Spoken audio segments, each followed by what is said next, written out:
It's 1978, and we're in Haddonfield, Illinois, and there's a killer on the loose. That's right.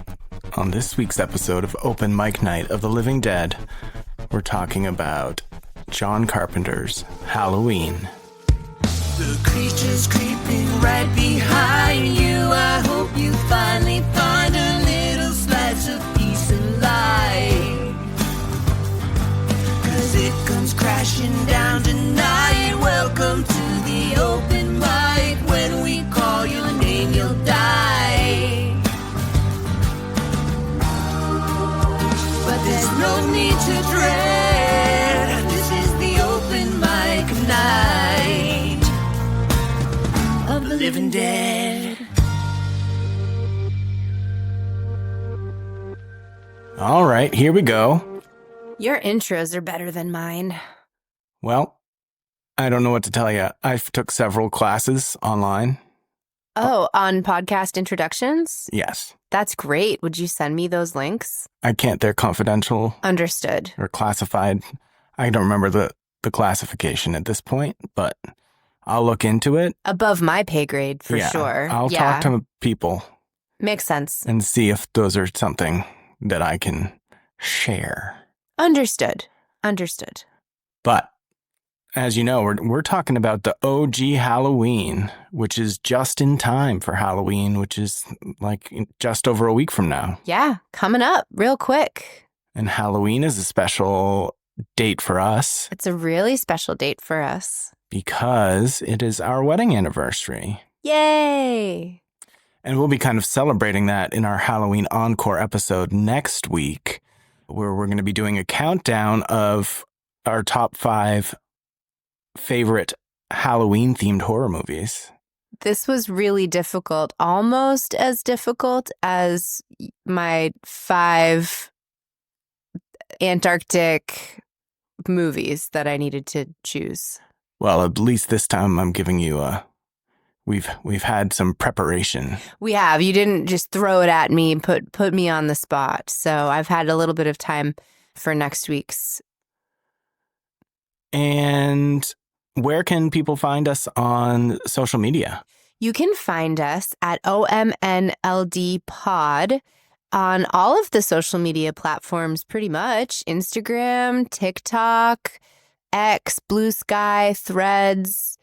I think that pretty much covers it. You can find us there. I've been posting little clips, little bits and pieces ahead of time, the occasional funny quip, if you will. Did you say YouTube? I didn't say YouTube. I should have. We also do have a YouTube channel, OMNLD Pod, everywhere. If you want a little bit more, or if you want little sneak previews, or And just there want to keep up. Might be some of the songs on YouTube too eventually. Yes, I am. We are starting to branch out a little bit and maybe make some of the songs available for easy listening and or easy sharing, which we highly recommend. If you know a horror lover who would be a fan of this show, our audience is fairly niche, wouldn't you say? Not for everyone, right? But for those who would enjoy it, we want them to find it. So if you could share it, please do. Yeah, and send us comments, leave nice ratings or reviews where that's available. All that stuff helps us. It helps the algorithms. I'm not an algorithmist, but I heard that those things are helpful. And Oh, I found an online course for becoming an algorithmist. I'll send it to you. oh, not even classified? Nope, not even classified. Wow, it's probably not very good then. And so I guess that's the main business. Yeah, I'm Rachel. Oh, that's what you're going with now? My name? Oh, yeah, right. Sorry, I get you confused with. Never mind. I'm John, and this is Open Mic Night of the Living Dead, which we've said already. We have. So I'm saying it again, so Right. you know. Just in case somebody got sent this by one of their friends who listened to my plea moments ago and said, hey, I think you might like this. So I'm Rachel, and you're John. And when is the first time you remember seeing Halloween? Like most of the movies we've talked about, I don't remember the very first time that I saw it or whether I even watched it all the way through before we watched it together in September of 2022, which was this is one of the first movies that we watched together on this journey we've been on the last few years to watch most of the major horror franchises. And then, of course, all of the horror movies we could get our hands on since then. We've worked our way through the franchises, but this was one of the first ones that I think you came to me with and said, let's start watching these together, because you had watched them on your own. Yep. So really watching this with my current grown-up brain just 3 years ago. And I had seen it well before then. I was watching it in high school. I was trying to remember if I had started kind of which will come to no surprise to you, a bit of a VHS collection of horror movies. Shocking. Because I didn't get a DVD player until my freshman year of college, but I was a bit of on the earlier side with that. But prior to that, I thought I had about somewhere between 20 and 30 horror VHS. And unfortunately, the only ones I've come across since my parents have been trying to move out, and maybe I had taken them with me somewhere and discarded them or what have you, but right now I've just got like Halloween 4 and A Nightmare on Elm Street, and that's it. But I think I had the first couple of Halloween movies on VHS. Whether or not I watched them before I saw Scream, I cannot remember. I don't know if Scream started me down the path and I started watching some of the movies that were referenced. I don't remember if it was Friday the 13th or Halloween, but I feel like I watched one or two of those maybe before Scream came out, but who knows. But I have a long history with this movie, and yeah, so it was not only it, but now that we started watching it, I think I've seen it again 3 or 4 times in the last couple of years, so. Yeah, ditto. Although I've only recorded watching it 3 times. I'm pretty sure I've watched it 4 times in the last 3 years. But either way, enough times to be able to speak on it with some personal authority anyway.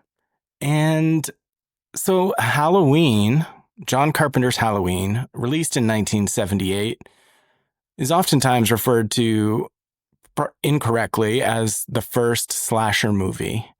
However, I think it is deserving of, some sort of title, maybe the godfather of modern slashers or something like that. And it's funny. It reminds me of back in the day, I had an ex-girlfriend who... What? Just the one. I swear it. And she didn't really like the Beatles. What? That's a legitimate what? Well, I wouldn't go too far yet until you get into your opinion of this movie, but we'll cover that in a minute. Okay, fair enough. But the Beatles, come on. And I think also Nirvana she had a problem with. And she sounds lovely. And if she's listening, hi, things are better now.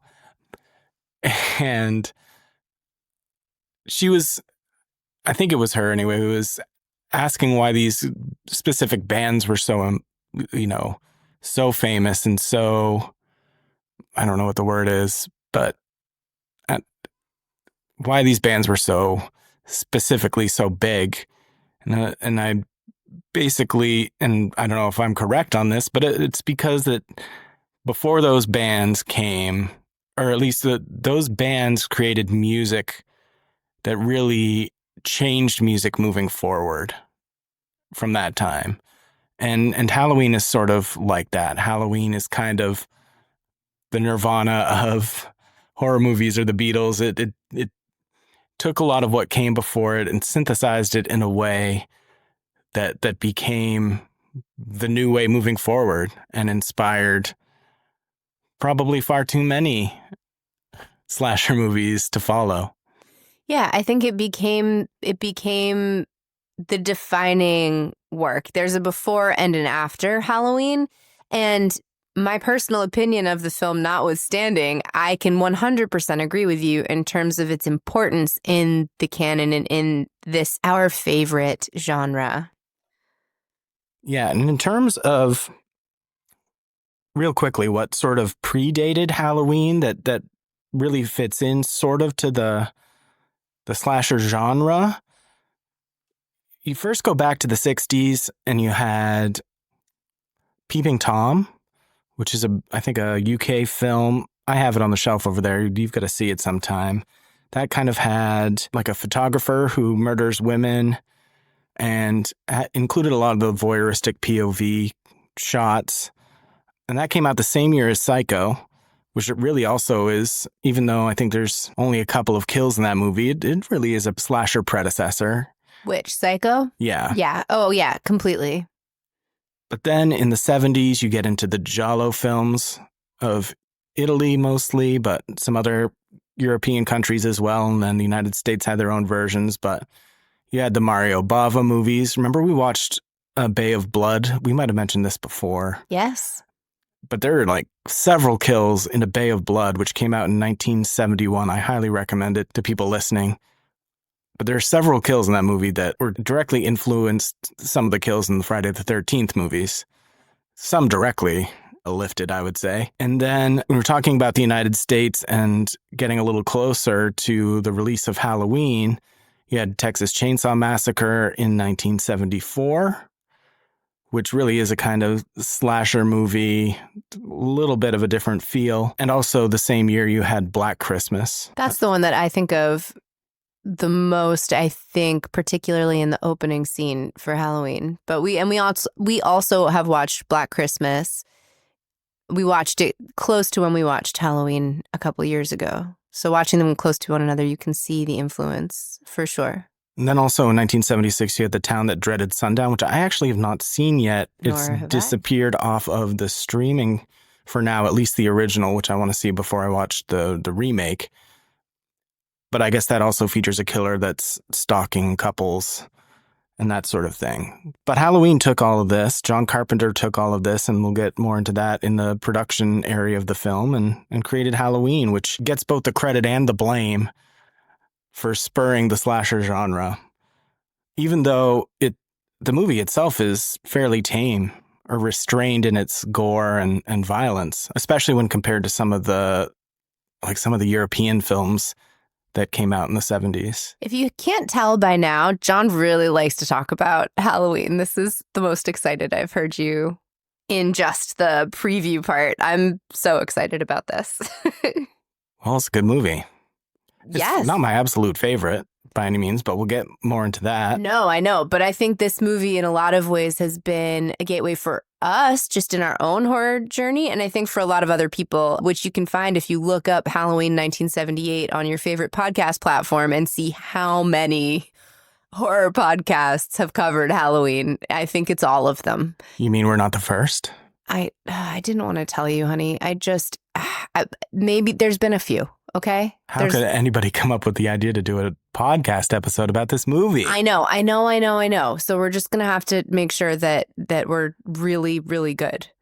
And I bet they don't have songs. I bet they don't have songs. I haven't heard any. That doesn't mean it doesn't exist. But the movie was received better than The Thing that we talked about 2 weeks ago, right?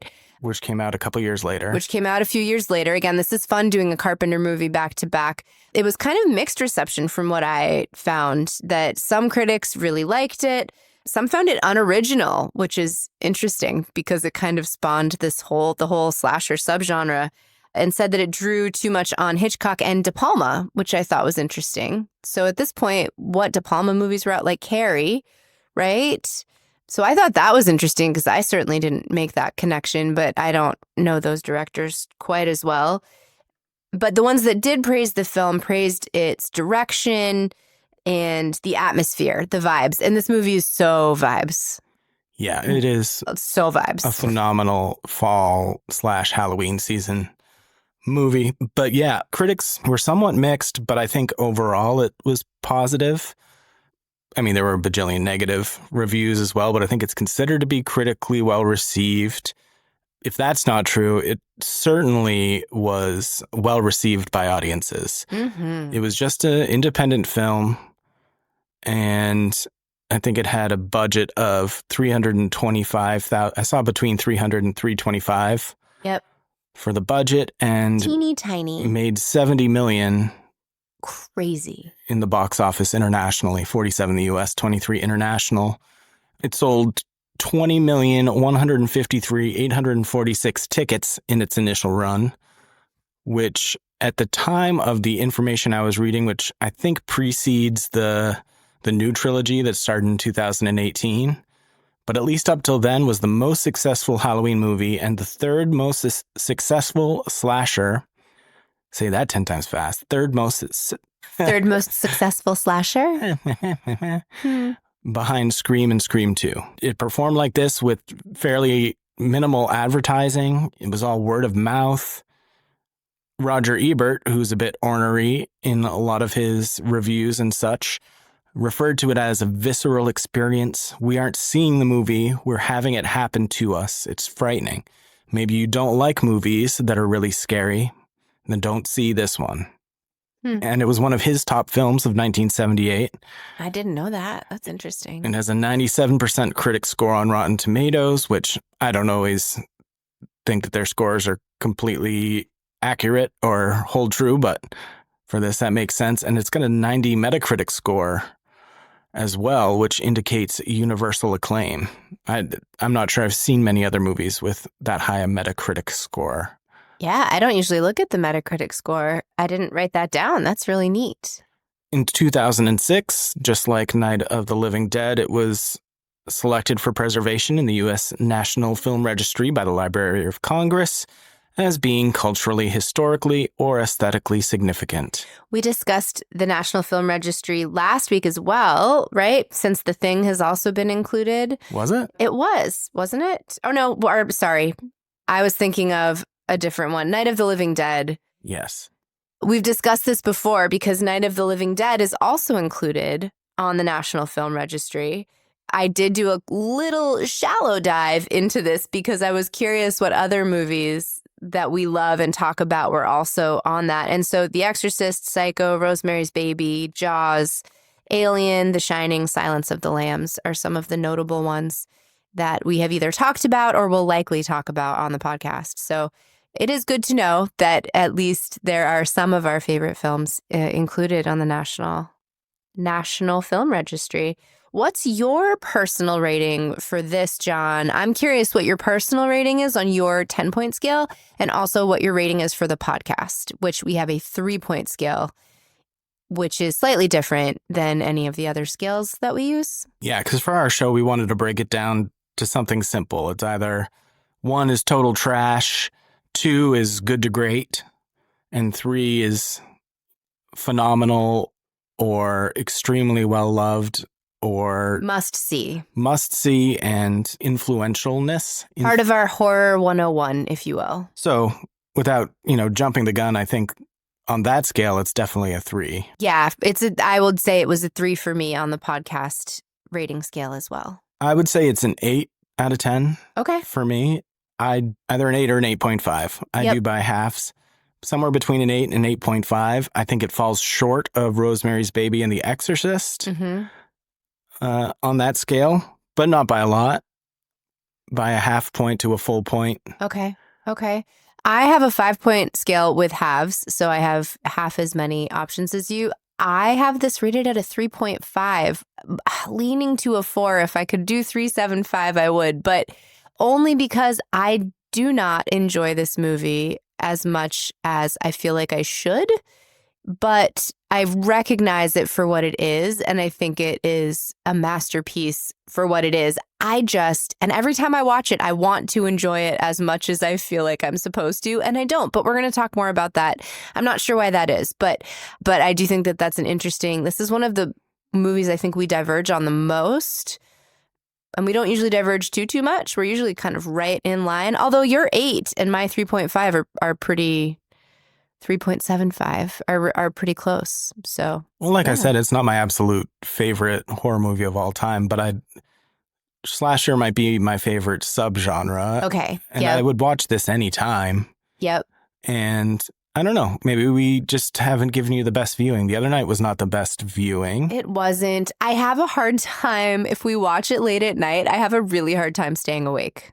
And it was an even later viewing because we had some sleepovers going on over here and a lot of craziness, but we wanted to... This time we did some of our research. Usually we watch the movie, do some research, and then record the episode. This time we kind of reversed it and tried to watch the movie a little closer to recording. I think a great viewing experience for this is a fall, early evening, late afternoon, like where it's kind of dusk. And maybe you're going from daytime into nighttime like you do in the movie. Yes. Yeah, and you kind of have like the sounds of suburbia outside your window, maybe? Yeah. Yeah. And this movie, needless to say, spawned a lot of sequels. Did it? Possibly among the most, at least. It's, I think, one movie more than Friday the 13th. There's been novelizations and video games, but I think there's 13 total. Wow. Halloween movies, including the Rob Zombie pair of films. We could do a whole episode on just the sequels and the timelines.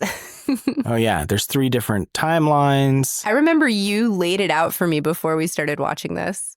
You were like, okay, so this is the original timeline. And then you have to, I think you diagrammed it for me. I think I found a diagram on the internet. Well, you didn't have to tell me that. I would have believed that you made it. I can't make such graphics. Okay, fair. And if you were going to the movies in 1978 and you weren't seeing Halloween, in terms of horror movies, it was not as good as some of the last couple of films we've done. And I have not necessarily seen all of these, but included some that I've heard of. But Are You in the House Alone? Attack of the Killer Tomatoes? Damien, Omen 2, which just by chance we watched not the first Omen. You can't say that anymore. We watched the original Omen. Yes. From 1976, the night before we watched Halloween. Really interesting juxtaposition that we will discuss later. Dawn of the Dead. That's the one in the mall. I know you get confused. I do get confused, but thank you. One of my favorites. The Grapes of Death. What? Never heard of that, but I'm fascinated. That's another French one by that. I think I was talking about the French director a couple of weeks ago. Jean Rollin. I have not seen this one, but I've watched about 5 of his movies in the last couple of months. I'm not sure I love them, but I find them very interesting. There's also I Spit on Your Grave, Invasion of the Body Snatchers, which would have been the remake with Donald Sutherland. It Lives Again. We saw the first It Lives. That was a pretty fun one. That was an earlier Larry Cohen film, remember, about the crazy baby? Baby? Yeah. Okay. Jaws 2, which I probably should have mentioned Jaws in the family of films that predated this, because Jaws, you've got a POV killer that has no motivation and is just killing in its home territory. Force of nature. And has its own recognizable theme. It does. Musically. Oh, that's a really good point. I've never thought about it that way, that Michael Myers and the shark from Jaws are really quite similar. Then there was also Magic, which is, I've never seen Magic. It has Anthony Hopkins in it and like a ventriloquist doll on the cover. Then there is Piranha by Joe Dante, and I think that was produced by Roger Corman. TV movie called Stranger in Our House, directed by Wes Craven and starring Linda Blair. Oh. And The Toolbox Murders. That's not the full list. I'm also trying to figure out that Italian movie Zombie that I really like, Zombie with Just an Eye. Yes. That might have been 78, but it might have been 79. I think the list that I was looking at was just United States. Oh, interesting. It's really hard to find a movie that's just named Zombie because there's so many zombie movies. I'll find out what year that was. I think you might be right, though. It was Fulci directed that. It was Fulci. That's right. That was 1979. Oh. Close. Oh, that's right, because it was sold in Italy as a sequel to Dawn of the Dead, which was released this year.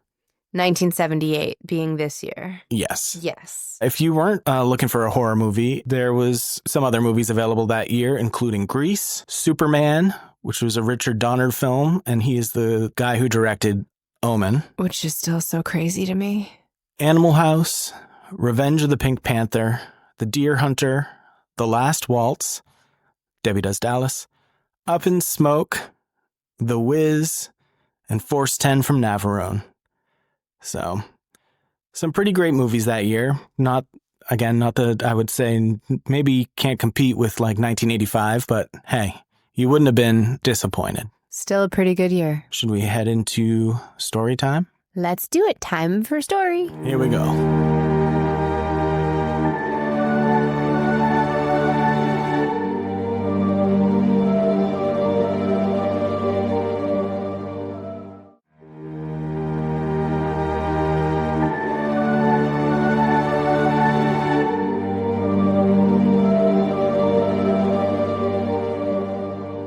Story time. Story time. Story time.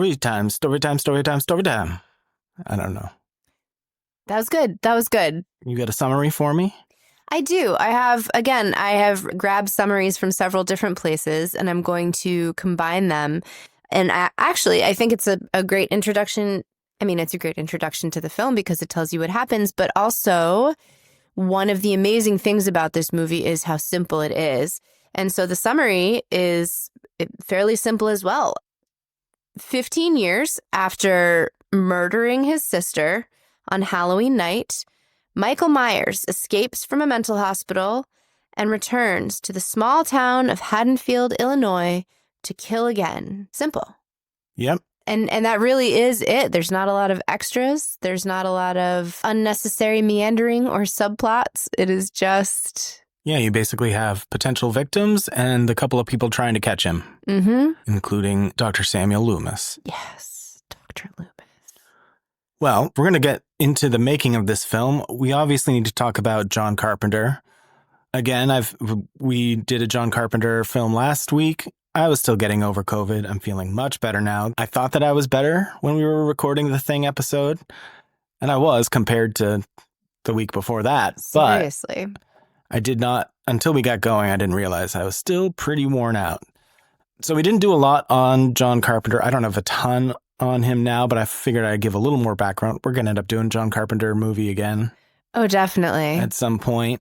But he had an early interest in film. He was born in 1945, so he's 80 years old. I guess he really likes video games, basketball video games, stuff like that. Oh, that's cool.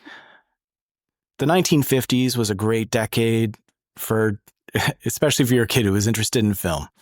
He would be taken to the movies as a young boy, and he really enjoyed the westerns of John Ford and Howard Hawks.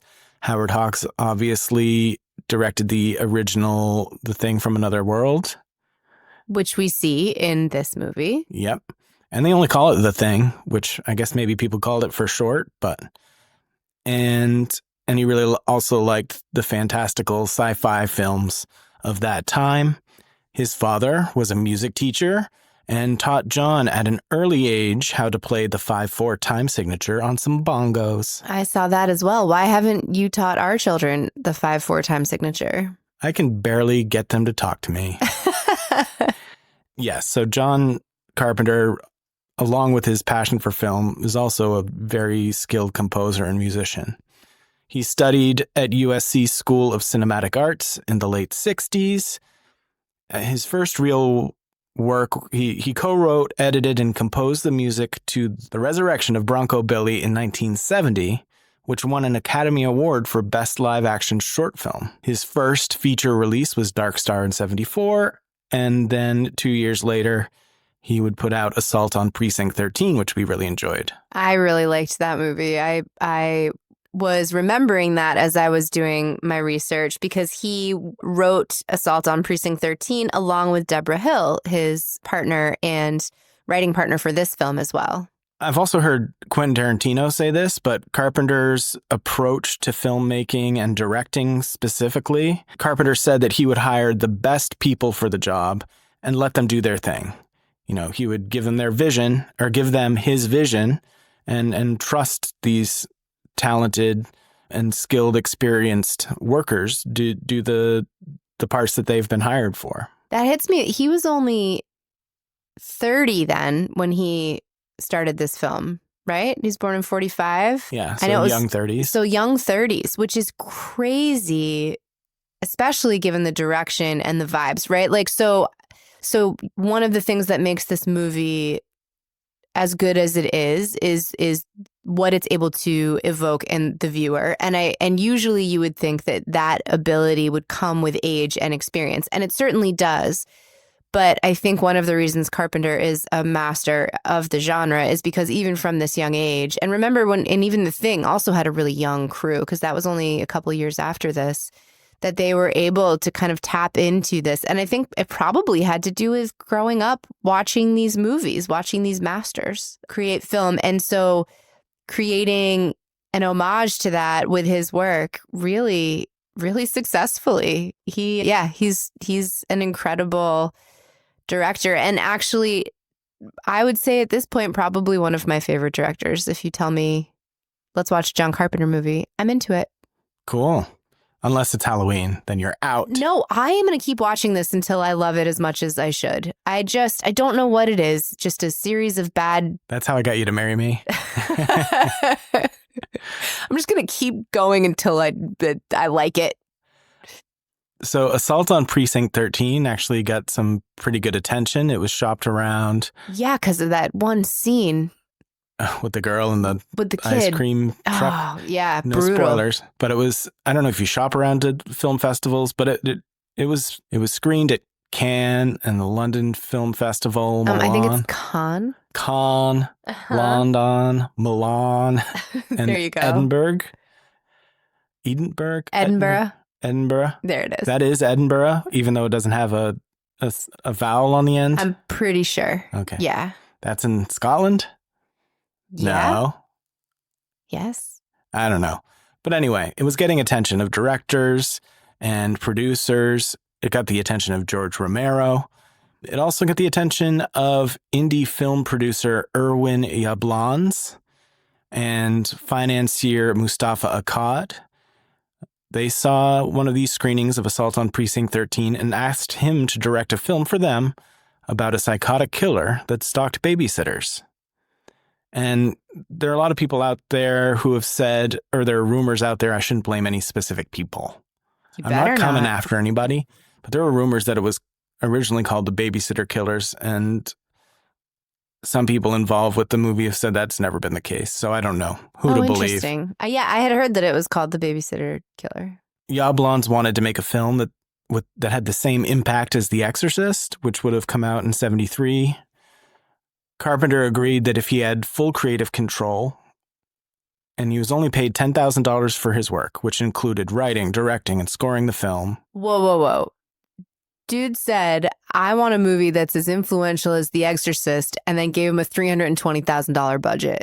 Well, yeah, That's wild. And he got what he wanted, which is even crazier. That's nuts. That is bananas. Yeah, and so Carpenter wanted the full creative control, but only took $10,000 for all of his contributions, plus a 10% of the profits.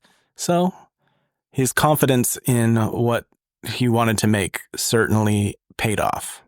What an artist.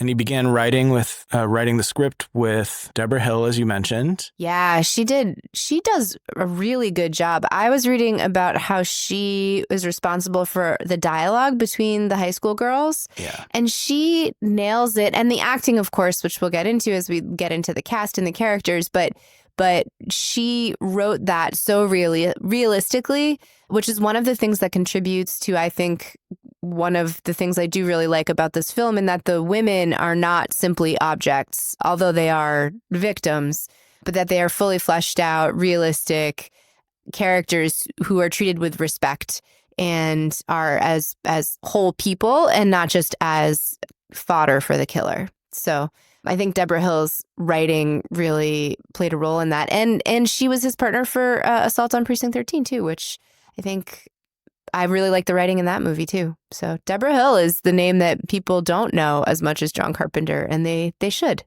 Absolutely. And I think they wrote Halloween 2 together as well. He didn't direct that. I could be wrong about Debra Hill's involvement, but I'm near certain that's correct. We'll get to that if we spin it someday. Now, there have been some rumors that Carpenter copied ideas from Black Christmas and more specifically from Bob Clark, the director, Black Christmas. And while they had discussed, I think Carpenter asked him, hey, if you were going to do a sequel to Black Christmas, what would you do? Those sorts of things. But Clark has come out and said that he doesn't feel like Carpenter directly copied anything from him, that they had discussed some ideas, but that Carpenter wrote, directed, and casted the story and movie. And when it comes to telling stories in general, there's only really a limited number of stories you can tell when you really break it down to its basic elements. Yeah, but it's such a simple story that it's the way that they did it, not the broad strokes. It looks like she also was a writer on The Fog and Escape from LA. And that's just a quick, and yes, Halloween 2. You were correct about that. She died really young. I didn't realize that. She was only 54 when she died. What year? 2005. So that's really sad. I bet she would have written a whole bunch more awesome stuff. Could have been. Could have been. I'm glad we have the work that she has done. And I hope that people, if you're listening to this podcast, now you know a little bit more about Debra Hill. I've got a little more on Hill here. It took I've read anywhere from 10 days to 3 weeks to write the screenplay. Wild. And Hill says that much of the inspiration of the plot came from Celtic traditions of Halloween, such as the Festival of Samhain. And the reason I tripped over the words there is because I was telling myself, don't say it how they say it in all the Halloween movies that come later on, which, it's Loomis. And, my dad has a hard time saying words that he's not familiar with. And Loomis is kind of the same way. I chalk it up to that. Yes. Where Loomis is running around in like Halloween 5 being like, Sam Hain. Yeah, it's not Sam Hain. It's Samhain. Which, to be fair, it is spelled Sam Hain. It is spelled that way in English, but because it is a Celtic word, yes. But yeah, the Festival of Samhain, which I guess makes sense. I don't think I knew that. Well, and she said, the idea was that you couldn't kill evil, and that was how we came about the story.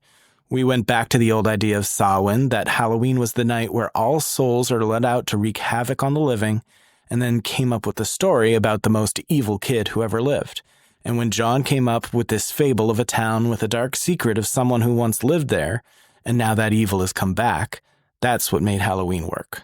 I love that. That makes a lot of sense for the kind of that main core, and they succeeded in writing that story, right? And they did it really well with all of the tools at their disposal: the writing, the acting, the music, the vibes that we'll discuss further.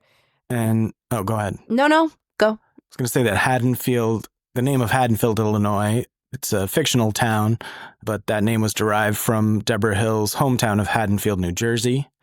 And then several of the street names were taken from Carpenter's hometown of Bowling Green, Kentucky. Laurie Strode was allegedly the name of one of John Carpenter's old girlfriends. And Michael Myers was the name of an English producer who had entered Assault on Precinct 13s in some of these movie festivals. He was a European distributor. Also, a lot of homage was paid to Hitchcock. Mm-hmm. And it's funny because I do look at this movie similarly to how I look at Psycho, which is, man, I wish I was there to see it when it came out, right? Like, there's no way that a modern audience can ever, and that may be part of my problem with the movie, not my problem with it, but the reason why it doesn't hit me as hard is because I have seen everything that came after a lot more. I've seen Scream a lot more than I've seen Halloween, and I saw them in that order, right? So I've seen what came after, and so I'm not able to really comprehend what it must have been like to be sitting in the theater in 1978 and watching this movie unfold on the screen. I bet it was awesome. Oh, it was so cool. I bet it was so cool. And terrifying when you get home to your house in the suburbs. Oh man, if you're a teenage girl who babysits, forget about it. I'm glad I didn't see this in high school. I would have had a much harder time babysitting. And in terms of Hitchcock references, Dr. Samuel Loomis, was derived from Sam Loomis, the character in Psycho, who was the boyfriend of Marion Crane, who was played by Jamie Lee Curtis's real-life biological mother, Janet Leigh. And torn down in the shower, covered with chocolate syrup that looked like blood in black and white. But we'll cover that some other day. I knew all about that. What I didn't know is that little Tommy Doyle was named after Lieutenant Detective Thomas J. Doyle from Rear Window. Oh, I didn't know that either. I love Rear Window. Yeah, me too. Oh, man, I kind of want to watch that. It's so good. We could watch that with the kids. We could watch that with the kids. They would hate it, but we would like it. Yeah, we would like. It's a really beautiful film. We could just let them like do crafts while we watched it. So that would be, just get it into them like subconsciously. You know what I mean? You just play Hitchcock films on the TV all day. The birds. We don't need to create any more fear in our children. Speaking of fear, for Michael's backstory, Carpenter talked about how most small towns have a haunted house story of one kind or another. A house down the lane somebody was killed in or went crazy in.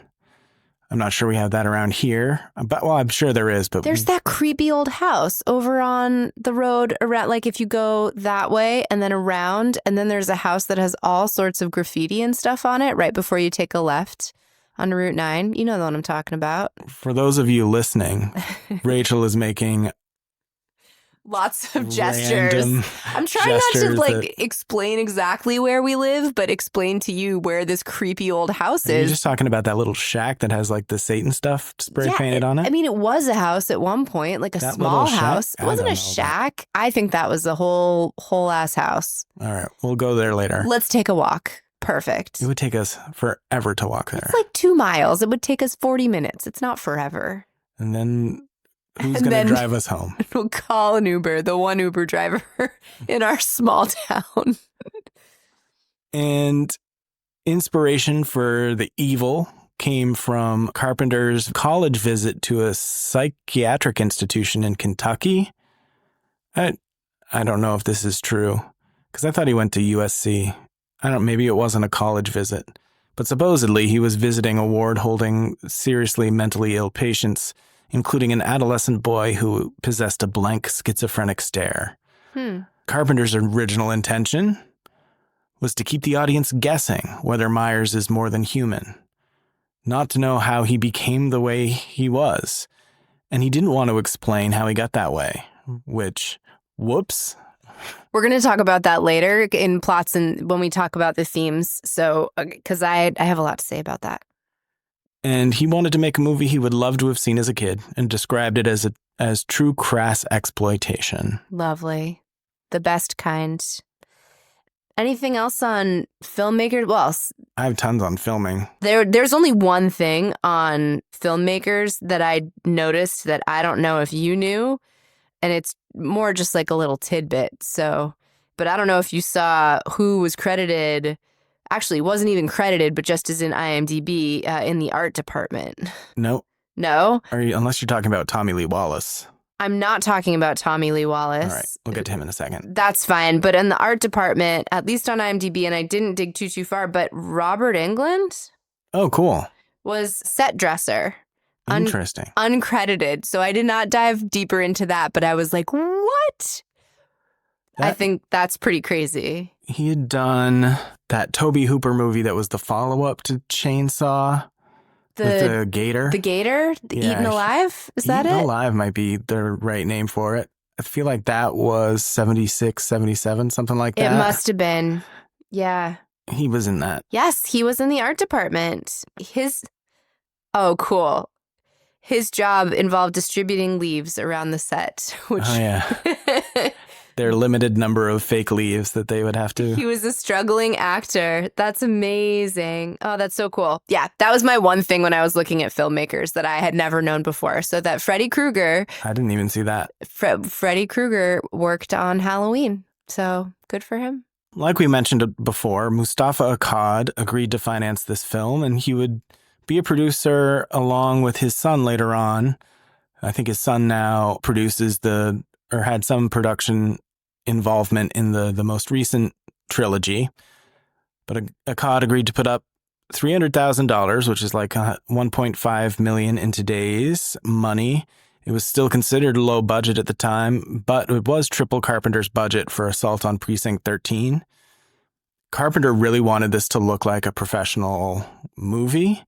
And so, from my understanding, he sunk $70,000 into the cameras so that they could use Panavision cameras. And along with that, the Panaglide, which was Panavision's version of the newly innovated Steadicam, which we see a lot of use of that in this movie. And then Stanley Kubrick would use the Steadicam to great effect 2 years later in his adaptation of The Shining. Akkad was concerned about his investment due to the low budget, the tight shooting schedule, and Carpenter's limited experience. But I guess Carpenter, when he explained the story to Akkad, did it verbally in a very suspenseful way and really told him, like, scene to scene what was going to happen. And also the fact that he didn't really want to take any big payment for it demonstrated to Akkad that this, still fairly young and inexperienced director had a lot of confidence in his project. And due to the low budget, wardrobe and props were crafted from items on hand or that could be purchased inexpensively.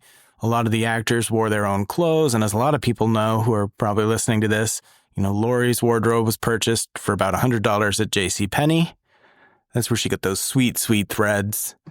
But it really sells the realism of the film. And talking about the low budget and sets and all of that, Tommy Lee Wallace was hired as the production designer, art director, location scout, and co-editor. And Tommy Lee Wallace ended up directing Halloween 3, Season of the Witch. Oh. And he also directed Fright Night 2, which we've not seen yet, but I've heard is a bit of a sleeper hit. Ooh. Which maybe someday we'll spin that on our sequel wheel. That's sequel. Sequel. Oh, that's so cool. And it was Tommy Lee Wallace as the production designer art director who created the trademark Michael Myers mask from a Captain Kirk mask he bought for $1.98 at a costume shop on Hollywood Boulevard. He widened the holes and spray painted the flesh a bluish white. I think they also took off eyebrows or whatever. And there you had the infamous face of Michael Myers. They filmed the movie in 20 days over a 4-week period in May of 1978, which seems crazy close if it was released in October. That's nuts. But I don't know how to make movies, really. I get the idea, but who knows? Yeah, that's a lot, man. And they filmed in South Pasadena, California, Garfield Elementary School in Alhambra, California. The cemetery is at Sierra Madre, California. And in the end, the Spalding Square neighborhood was used for the third act, where there's the two homes that are like right across the street from each other, the houses where the babysitting is happening. That street was chosen, I guess, because of the limited palm trees and the amount that they needed to shoot outside for that portion. Did you see anywhere why they chose to set the film in Illinois when they were filming in California? Like, why couldn't they just set it in California? Fall is not the same, California. Okay. So it was vibes. Yeah. That's my answer for everything. Every question I have about this movie. Like, why is it so good? Vibes. Why do people love it so much? Vibes. Why is it in Illinois? Vibes. Yeah, that's really interesting, but really crazy shooting skill. But again, simple movie. I mean, I think I remember John Carpenter talking about this when we got to hear him speak with Joe Bob last year, but talking about the importance of how short movies should be, that movies should be like the simplicity, right? That simplicity is, and he really nails that in this, which is part of what makes it so good. Yeah, and I think some of it not shot on any of the same exact streets, but really is shot really in the same area as Back to the Future. And so it's funny if you try to back yourself up from the lens of the fall in Illinois and you start trying to look at it as the streets of Pasadena for Back to the Future, you can kind of see the similarities. They did their best to hide palm trees, but I caught a couple. Yeah. You do have to be looking for them. There are a few, but if, doesn't take it out too much. And I don't know if you saw about this, but so they had to shoot out of sequence. So Carpenter and the cast created a fear meter. I haven't heard about this. So, for example, if they were doing a scene Jamie Lee Curtis would ask Carpenter, what is it, a 1 to 10 on the fear meter? So they would know like how scared she is at this point based on what's happened. Oh, cool. Oh, that's really neat. To segue sort of, you got cast coming up next? I do, yeah. Yeah. I think to segue into that, the last thing I'll say about the filmmaking at this point anyway, is that Nick Castle, which you'll talk more about, played Michael Myers. Carpenter gave him really very minimal direction. Basically tell him, if Castle would be like, what's my motivation for this scene? I don't know if that actually happened like that, but Carpenter would tell him your motivation is to get from this set marker to the other set marker over there and not act. That makes sense. And the only real direction that I came across that was given was in the sequence where he stabs Bob. We forgot to do a spoiler alert. Spoiler alert. Yeah, I feel like... I know. So you didn't put it in the new list of order. So. The new show order. Spoiler alert. Okay, we'll do. But when he stabs Bob and pins into the wall, you know, he gave the direction to Castle that Myers should tilt his head and examine the corpse as if it were a butterfly collection. Oh, interesting. Yeah, that tracks. 100% that tracks. I mean, and I can just transition into the Shape or Michael Myers. You mean you're going to become the Shape? Maybe. We've got enough memorabilia around here. I probably could. One quotation from Carpenter that he said, "To make Michael Myers frightening, I had him walk like a man, not a monster," which also kind of tracks with that. I don't know if I want to start with Michael Myers because I think it's really hard to talk about Michael Myers, the character, because he is the least developed character in this movie on purpose. And that has a lot to do with kind of the plot and the theme and the themes and the way that John Carpenter and Debra Hill wrote this movie and the reason for it, right? So Michael Myers always comes back. You mentioned this already, but that they purposefully wrote him without a tragic backstory. We didn't want a reason for Michael Myers to be the way that he is. And even in the second movie, we start to come up with reasons for why he selected Laurie, the reason why he went after them, right? You get more. And I think, like The Thing, Halloween stands by itself if you just leave it alone. And honestly, that is kind of the truest presentation of the movie for what Carpenter was intending, right? Was that evil, some things are just evil, and there's no getting away from it. Well, even when we get to see him at 6 years old and killing his sister, we still don't know why. And we briefly get to see his parents, mostly in a tableau when they come up afterwards from wherever they were. And they seem, in that 10 seconds, seem pretty normal. Yeah, no implication that they are bad parents or that they've abused him. I mean, of course, we have the complete opposite of this, especially in the trilogy, the most recent trilogy, the Rob Zombie trilogy. No. In the Rob Zombie trilogy, right? There's only 2 Rob Zombies. Sorry, in the Rob duology, Rob Zombie duology. The 2 Rob Zombie movies really dive deep into Michael Myers. But I think as we're talking about this movie and not that one, Michael Myers, Debra Hill mentioned that the white mask that you described before was chosen to implicitly frame the antagonist as an in-between creature, right? So he is not, he's faceless. He's kind of human, but kind of not. And yet Carpenter had him walk like a man and not a monster. He is human. He's this evil child. And Loomis talks about this in that really kind of long but oft used quotation, right? That he had, where he's describing his experience with Michael, that he has no reason, no conscience, no understanding in even the most rudimentary sense of life or death, of good or evil, right or wrong. He had the blackest eyes, the devil's eyes. This is a human being with no empathy, no compassion, nothing that makes him human, except that he is human and he is unstoppable. Although later films, of course, kind of push on the fact that he is quite inhuman. On the idea of really avoiding any sort of background for him, even in the extra footage that they shot for the TV version of this, they start to hint at the sister thing, I guess. I meant to have us watch, though. They added 12 minutes when it was sold to NBC, I think. And they coincided the television release basically with the release of Halloween 2.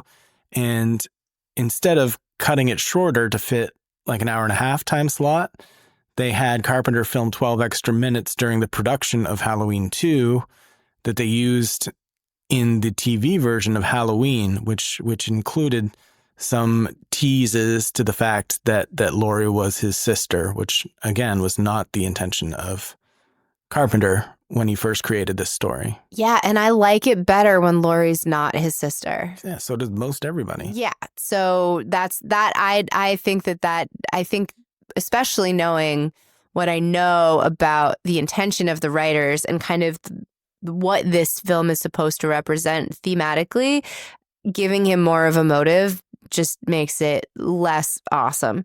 Speaking of Laurie Strode, Jamie Lee Curtis, 19 at the time of filming, the perfect final girl, right? One of the things about this movie is that it introduces many of the tropes that we run into in later slashers, like the unstoppable killer and the final girl who is good and does things right. And of course, Laurie Strode really embodies that. One of her lines is, boys think I'm too smart.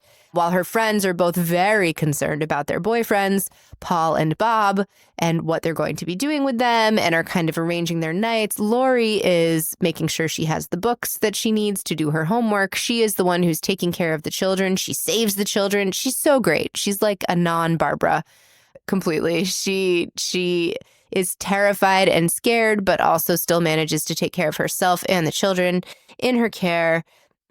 She is recognizable, relatable.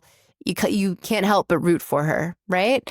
And Jamie Lee Curtis at this point, very young, but of course a titan in the horror genre and just film in general. At this point, I was just asking you this and I didn't write it down. Road Games is the one that we most recently saw her in. Right. With Stacy Keach, filmed in Australia. Super fun. That was a couple years later, though. It was a couple years later. And let me see here. She did Prom Night around this time and... Prom Night. Terror Train is the one I was thinking of. I think Terror Train might be one of my favorites. And Halloween 2 in a wig. Yes. She has got such a long resume as an actress. But Halloween was kind of her big one, right? She had done some television before then, but after that, she was very much she's in The Fog. Right. Yeah, so it was Halloween, The Fog, Prom Night, Terror Train, Road Games, Escape from New York. She was the narrator, which I didn't know.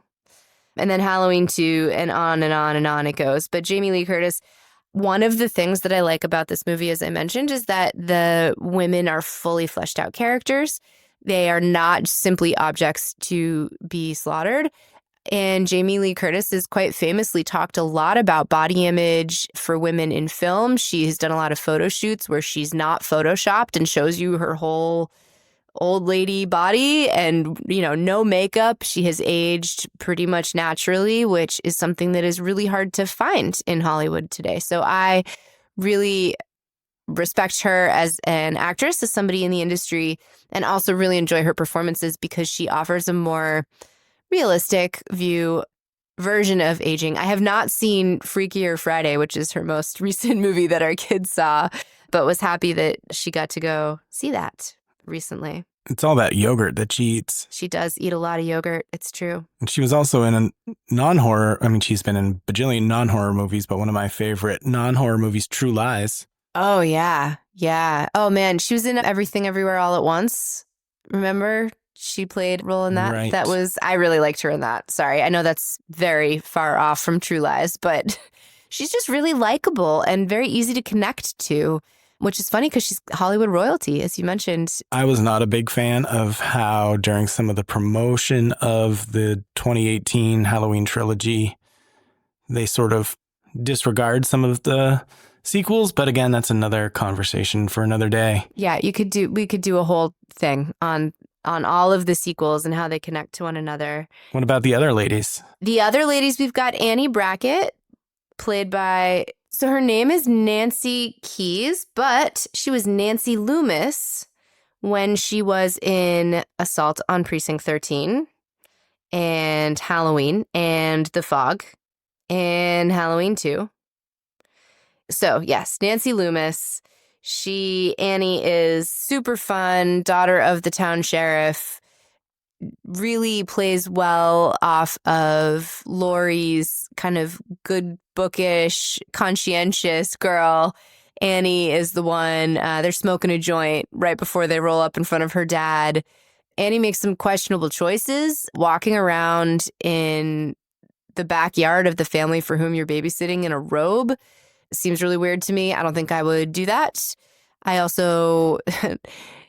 Annie is also very, very much a typical teenage girl in that she's paying attention to herself and what's going on. One of my favorite lines is when she talks about how the dog loves everyone except her, and she's kind of ignoring all the warning signs. The way that Laurie tends to pay attention to what's going on around her, for the most part, she does get distracted by some normal teenage stuff, but Annie is thoroughly involved with how she's going to get her boyfriend Paul to show up and make that connection happen, right? And unfortunately is killed by Michael in the process.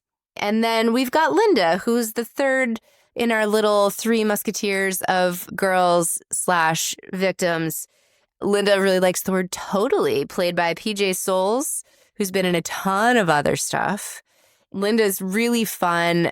I love the juxtaposition of these three girls. And again, shout out to Debra Hill's writing of the dialogue of these girls. Really gives you a feel for what it was like to be a teenage girl in 1978. And not that I know, because I wasn't born yet, really feels very, very realistic. So. Well, and you were talking about Annie and Laurie smoking in the car.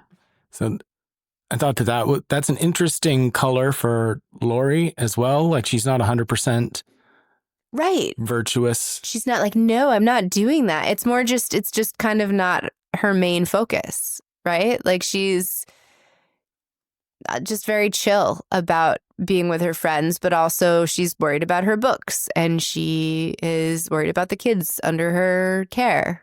And she has a crush on a boy. And then Annie said that she liked him. Ben Tramer, who we've never see. Not in this movie. Not in this movie. That's what I mean. I'm not sure if you remember what happens to poor Ben Tramer in Halloween 2, but we'll get there someday. We'll get there. So those are our three girls. We've also got just a few more. We've got Sheriff Lee Brackett, played by Charles Cyphers, Tommy Doyle, played by Brian Andrews, and Lindsay Wallace, played by Kyle Richards. Who resumes the role in the 2018 trilogy. Exactly. Lots of little Easter eggs and connections back to this movie in later sequels, which is super fun. And what about the nurse? Did you get her? Oh, no, I didn't. I think her name is Nancy Stevens.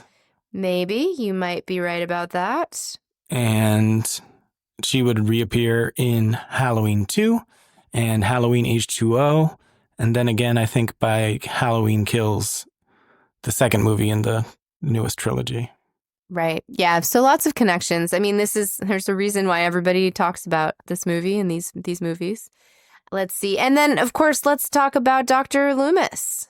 Dr. Samuel Loomis, played by the great Donald Pleasence. Yeah.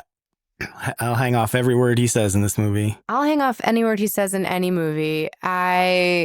He's so much fun. He's so great. And this character, which he continues to play for a few more of the movies. The first 6. To great effect. And the character gradually shifts and changes, but you can see the seeds of that in this film.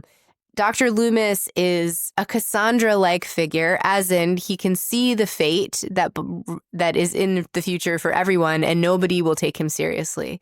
Although I do think that the sheriff takes him more seriously than I might anticipate, and kind of like is like, oh, well, all right, let's go check it out. Seems good. And then he goes and there's nothing there. And he's like, okay. He's the voice of reason that nobody hears.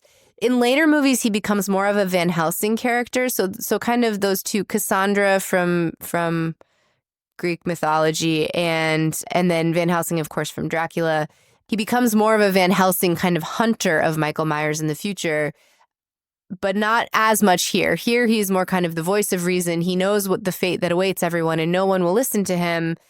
His greatest professional failure, he tried for 15 years. He tried for the first 8 to save him, and then the last 7 to make sure that people understood how purely evil this child was.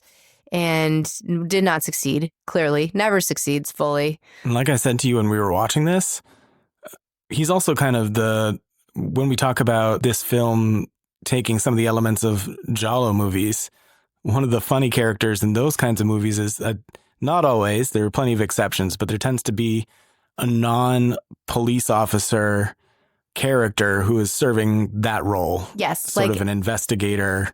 Like a musician who is just tagging along with the police. Or a journalist or... Right. And Loomis is that, right? He's just running around with he doesn't have a weapon in this one, right? He does. He has a gun. He does. Sorry, I couldn't remember. Sometimes he first pulls it out when that drain hits, when he's in the Myers house with Brackett. Right. Exactly. And he's like, I have a permit. It's just such a funny character. And Loomis really is the way in which our writers kind of speak to us about who Michael is, where we might otherwise be kind of trying to figure out what created him, what made him this way. Loomis is, I think I quoted it a little bit earlier, where he's talking about who Michael is, right? He has no reason, no conscience, no understanding, no sense of good and evil, of right or wrong. So Loomis really gives us what's going on with Michael and who Michael is. And so the film really deals with the concept of fate and agency, right? That there is evil in the world, and sometimes bad things happen to good people for no reason. One place where we also hear this from the writers is when Laurie's in school and she's having the discussion with the teacher about fate.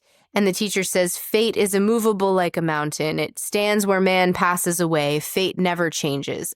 This is not, I don't think, an actual book that they're discussing. I was digging into it, and it's not like a real philosopher. But they included this very specifically because Michael is the mountain. He is immovable. He is a force of nature. And she sees her fate in that moment. She sees her fate in that moment. But Laurie, and this is really interesting, Laurie rejects fatalism. She keeps trying to beat him. She never gives up. She never stops, right? She embodies an awareness of death's inevitability, but also the hope that one can fight against fate, which is a really hopeful thing. I mean, yes, Michael Myers is unstoppable, but so's Laurie Strode. And she survives over and over again, except for the times when she doesn't, or she's gone in the various timelines. But that is... That I think the fact that this is actually that it's kind of hopeful, right? Which we get from horror sometimes. The Thing was not hopeful. The Thing is hopeless. And this is a bit of a happy ending, kind of. To an extent. To an extent, as much as we can get there. So what other kind of themes? We've talked about some of the kind of tropes that were established in this that I think are really important for the future. So the masked killer, the final girl, using suspense over gore, and then, of course, the killing of irresponsible teenagers, right? So Michael, the only kind of sense of a reason that we have for why he kills his sister is because she was doing it with her boyfriend. Well, let's talk about that for a second. Okay. It gets talked about in many videos or podcasts. When I get to cinematography, I'd watched a video about the filming of the first 5 to 10 minutes of the movie. Mm-hmm. And even he commented, he's doing a completely clinical analysis of the lighting in the first 5 to 10 minutes. And he even makes a joke about how quick the act is, the romance as they go upstairs. And if that is what they're doing, I will admit it's pretty quick. I do understand some people have that issue, but that even seems quick. Maybe they're just necking, heavy petting. Well, that's what I was going to say. Maybe it was just like in Scream where, Billy climbs into Sydney's window and she kind of rejects his advances politely. And at the end, as he's going out the window, she says, maybe you settle for a PG-13 relationship. And she gives him a little flash. Maybe they got up there, lost their shirts for a minute. Uh-huh. And that was how things ended. Or maybe we know he lost his shirt for sure. Yes. Which is funny for me to say that because obviously we see her shirtless. Yes, we do. But we don't know that she lost that shirt while he was there. Maybe she took it off after he left. Yeah. We see him putting on his shirt when he came down the stairs. Maybe he took off his shirt and she was like, you have 3 nipples? Get out of my house. Maybe. But we don't. That's not what Michael saw. No, Michael certainly took it Well, we don't know how he took it. But that's our best guess at a motive, right? Is that his sister was getting it on and that pissed him off. And that is something that we see in slashers forever and ever. I mean, especially Friday the 13th really solidified that trope. But Certainly. But maybe Michael Myers was just jealous of the attention she was giving somebody else. We know his parents are out of the house for the night and she's supposed to be watching him. pretty normal for Gen Xers, Gen X kids, right? Michael would have been he's pure Gen Xer, right? Or no, maybe not. Maybe he's a boomer. No, that would have been 63. 63, Gen X starts in 61. So yeah, no, they were boomers. So I don't know. Tough to say. Just a couple other themes I noticed. I haven't seen much other writing about this, but kind of the inhuman but also human-like monster. So they talked about the mask makes him kind of human-like but not quite a human. An antagonist that can't be reasoned with or understood. And so I was thinking a lot about Frankenstein's monster, who of course Frankenstein's monster isn't necessarily the monster. Frankenstein is the monster. So some of that humanity and inhumanity, what does it mean to be human? Where do we draw the line between human and monster? Michael is far more of a monster, it seems, than human. Rob Zombie's Halloween goes in the opposite direction and really humanizes Michael and shows why he became the way he was. And if being human means that you are shaped by your story, and being inhuman means that you just are without regard for your story, I think that's a really interesting question to ask. Whether Michael is mortal or immortal, we don't know. Later films obviously continuously imply that he is immortal, but Laurie certainly thinks he's mortal. She keeps trying to kill him and doesn't give up. And so I think humanity, inhumanity, mortality, immortality, these are some of the other themes. And then just the last one, which I've referred to a few times already, but that the film does not disrespect women as much as some of our other slashers do, correct? That these women are not just bodies to be ogled and then destroyed. There's plenty of ogling to be had, but it's not, they're fully fleshed out characters who are people in and of their own right. And that's really nice. It's really nice if you think that women should be treated like people, which I do. So who is your favorite character? I would say out of the girls, first, out of the young women, I think Annie is my favorite. She would probably drive me nuts if she was like my friend in high school. Yeah. Or a girlfriend or something like that. But I think from a viewer standpoint, I really found her to be the most entertaining. But overall, I would say that Dr. Loomis would have to be my favorite character. And it might be a little bit unfair, a little bit biased, because I think I bring with that admiration for Dr. Samuel Loomis from all of the films. Yes. And it's hard not to do that at this point, but still, I eat that character up. Yeah, pretty great. I would say my favorite character is probably Laurie, but maybe Annie. So seconding you on that, I think Annie's really fun. And did you pick a favorite quote this time? I did, but you already said it. What did I say? Which quote was it? I had a really hard time coming up with a quote. Oh, I had so many. There's some of the conversation between the girls, like walking through their neighborhood, stuff like that. There's a lot of great little gems in there that I really love. I had a quote from Loomis about his dark eyes. I can't find it right this second. Oh, yep. I know what you're talking about. Hold on. I have that written down in my viewing notes. He had the blackest. Oh, I can't read my own writing. He had the blackest eyes, the devil's eyes. Yep. 6-year-old child with this blank, pale, emotionless face and the blackest eyes. That's a good one.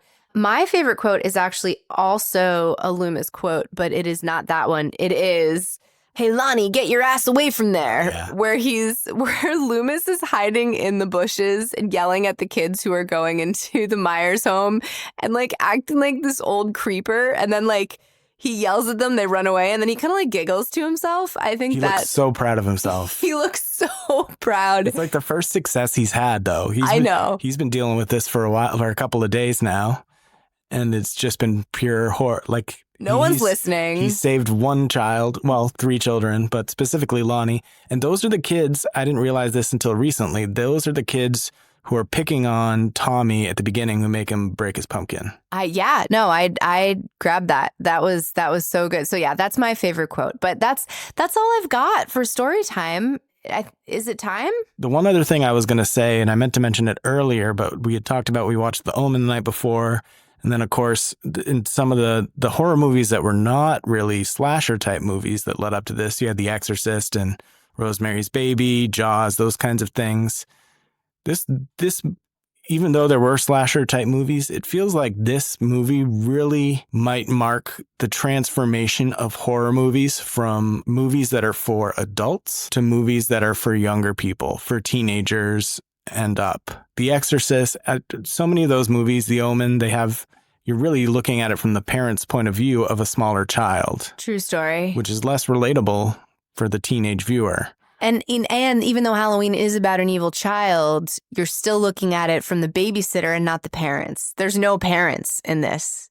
Right. The parents are peripheral, let's say, right? Like Laurie's dad gives her the keys to go to the house, and Michael's parents show up after everything has happened. But there's really very few, and even Annie's dad is peripheral, right? Like he's not.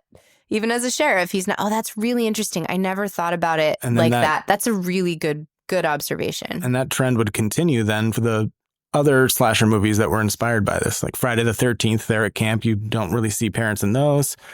A Nightmare on Elm Street. You have the mother of Nancy, who's there, but she is, sidelined basically by her alcoholism and, what we find out later to be her guilt over her involvement in things. Mm-hmm. And then after that, there's really no parents in any of those movies either. Yeah, no, great observation, sir. So with that, I think it is time that we move into Vibe check.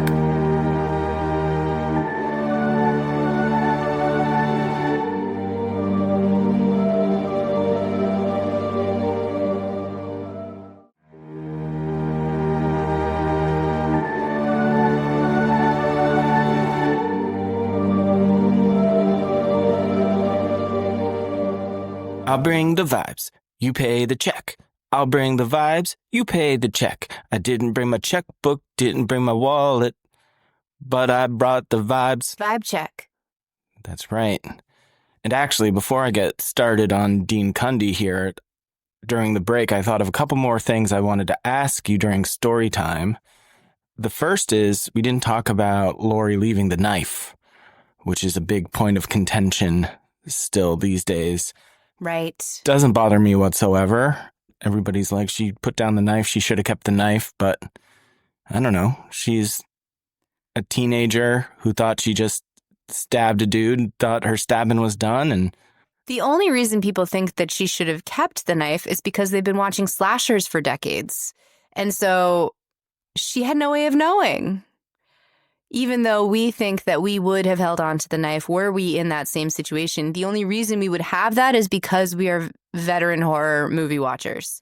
And so we know, it's like in Zombieland, double tap, right? It is something that you learn because of the genre, but this is one of the first times we encountered that. So I don't know. That's my gut response to that complaint. Yeah, and she doesn't know she's in a horror movie. Nope. She's thinking about the kids and getting them out. She did such a good job with the kids. She's such a good babysitter. Although she should have left with them when she sent them. 100% she should have left with them. That is true. But it was the 70s, so sending kids outside, even in the presence of a killer. Well, it's not even that. For her own safety. Oh, yeah. For her own safety, she should have gone. But also, if she went with them, the killer is clearly chasing her. And so if she did go with them, perhaps the killer would have followed them, right? So she's trying to get them away from the danger and perhaps keep the danger focused on herself, as any good caretaking adult would do. The last thing about that is, where do you stand regarding, obviously, Laurie Strode is a awesome, strong final girl, but in the end, she's still saved by Dr. Loomis. And I think, I've seen some conversations about that as well. It's about, you've got this strong female character, but at the end of the day, she still gets saved by a man. Again, I think that story-wise, it works great, and because it kind of ties together all the ends of the loose ends. I think so that doesn't bother me, and I've never thought of it that way. So I'm going to kind of work through it with you here live on the spot. My first instinct is to say that yes, Dr. Loomis is a man, but he is not a hero. He's not the hero. He's like an older, I keep just coming back to the fact that he is this Cassandra type figure, that he's more of like a seer or a wise man or a priest kind of a role, as opposed to a lot of the heroes that we might see in slashers, like one of the boyfriends, for example. Like if what's his face, Ben Traynor had showed up and saved her, that probably would have pissed me off. But it makes more sense that Loomis comes and saves her because he's been telling everyone the whole time that Michael is the danger, right? And so for him to come, it's more of a fatherly or parental or kind of like a priestly figure in this, right? So he's less gendered to me, even though he's played by a man. He's not the kind of like masculine hero role. So I don't know. That's my first. It did not bother me, even though, yes, I noticed things like that. I think that it worked out really well. And he was an adult who finally came in and did what adults are supposed to do. And no other adult in this movie has done their job and kept the children safe. He comes in and keeps the kids, including the teenagers, safe. So no, I think I'm okay with that. Didn't bother me, but I can see why it would be a point that people would focus on. And just to finish up that thought too, he really is the only one in the whole story who knows what they're dealing with to some extent. Yes. And even he might not really know the full extent of Michael's capabilities until they get the body count.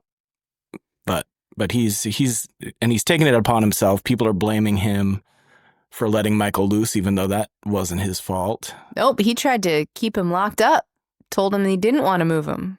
So he really felt a duty to take care of that. Yeah. Anyway, that was what I was thinking about over the break, but now we're into vibe check and cinematography. I love the cinematography in this movie, just like I do in The Thing.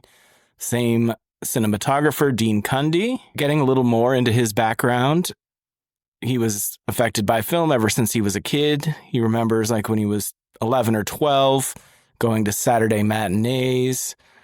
He was really inspired by the movie The Professionals when he was at UCLA Film School. Conrad Hall was the director of photography for that movie.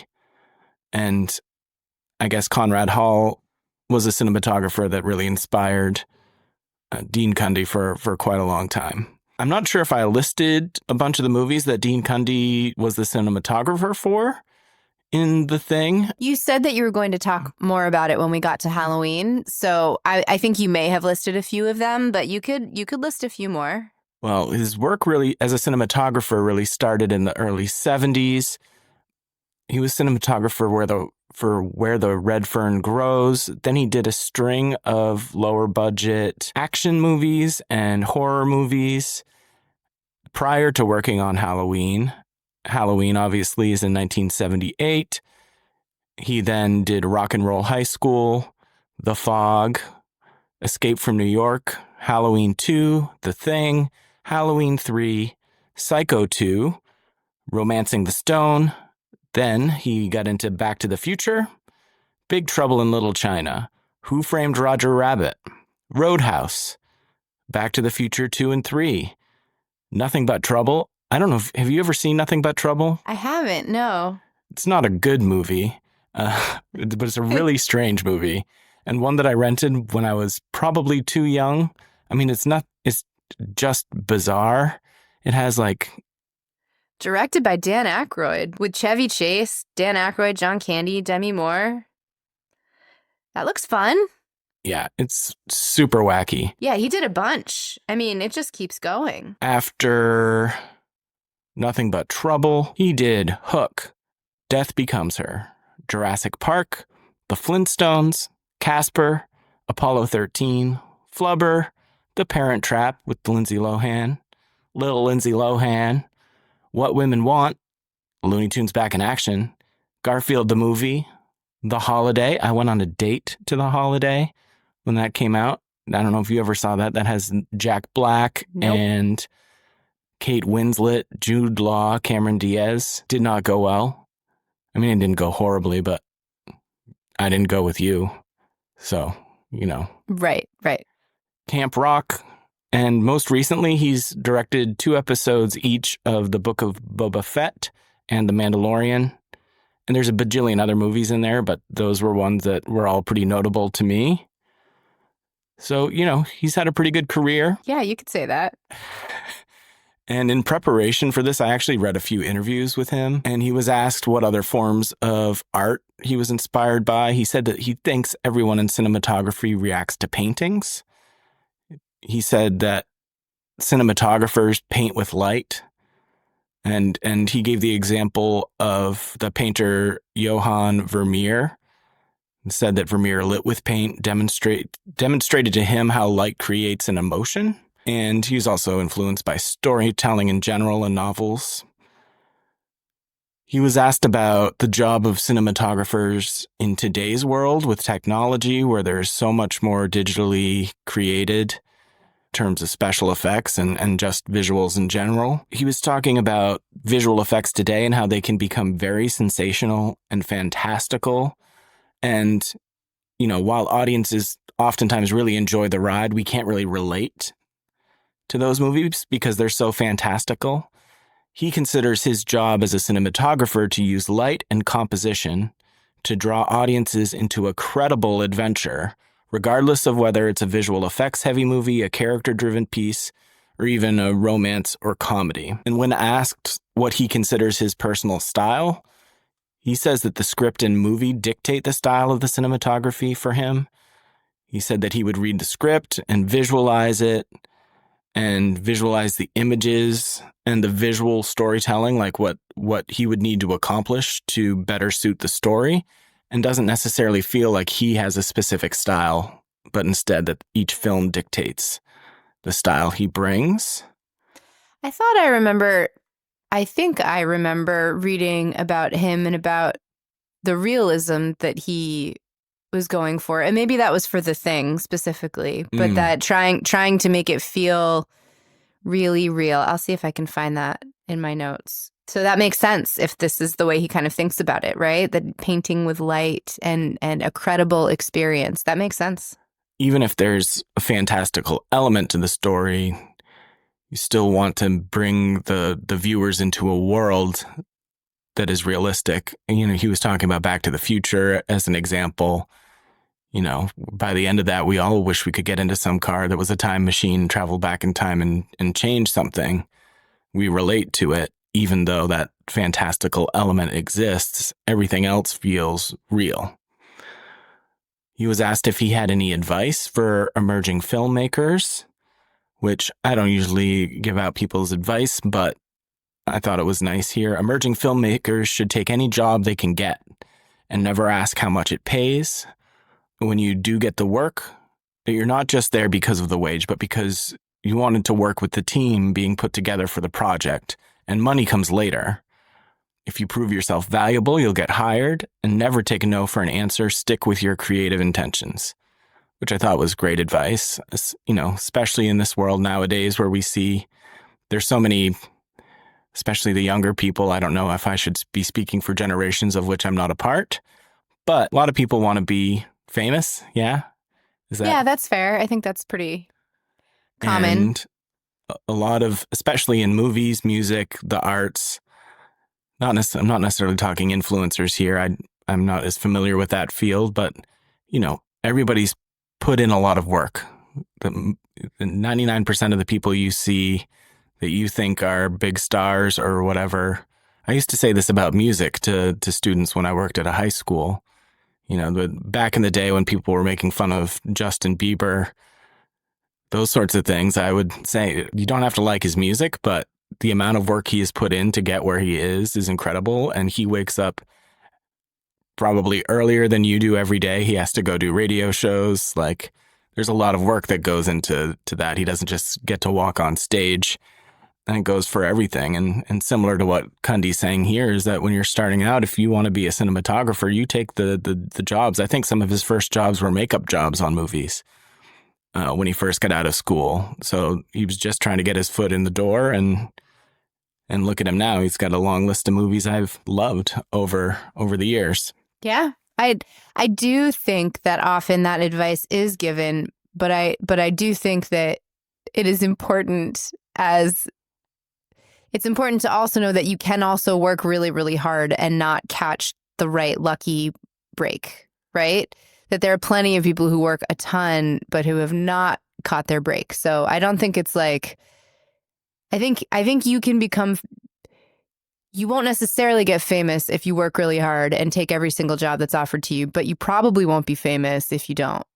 Is that fair? Yeah. That's the only way to get there. And I think if you work really hard in a field that you really love, you also have a much higher chance that you might not end up where the exact spot you envisioned when you started, but you'll find something that is adjacent to that you might still really love and be proud of, and you're still doing work in the art or trade that you're dreaming about.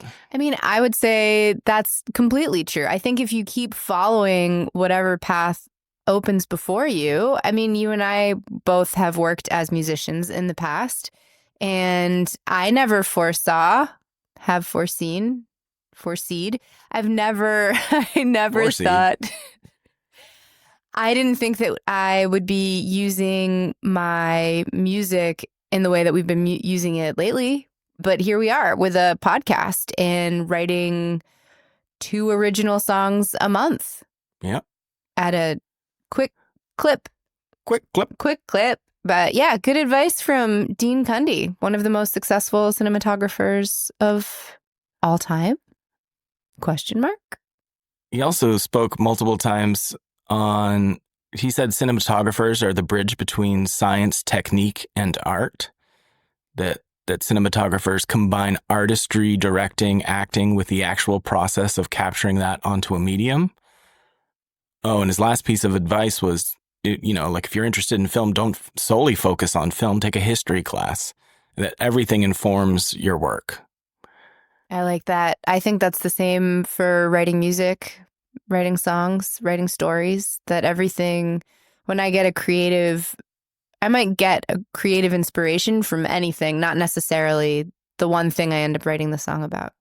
Yeah, no, exactly. More specifically to Halloween, he felt that what made Halloween work was that Carpenter had a strong vision of what he wanted to do with the story from the get-go, and that Carpenter was also really good at translating that vision to Cundey, but also giving Cundey the opportunity to collaborate, with his own vision and his own creative intentions in order to better execute Carpenter's vision. And he said that they lucked out. They had a great crew that was interested in executing better than the film deserved for its budget. And I think that that's really where they found their success. Because I'm sure there's plenty of movie sets where it's not a big budget. There's a lot of people there just going from job to job, and just like in any other field. I'm thinking of Velocipaster. Yes, a timeless classic. For example, of a movie. Hey, people really like that online. Okay, yeah. Sorry. I mean, I watched it. I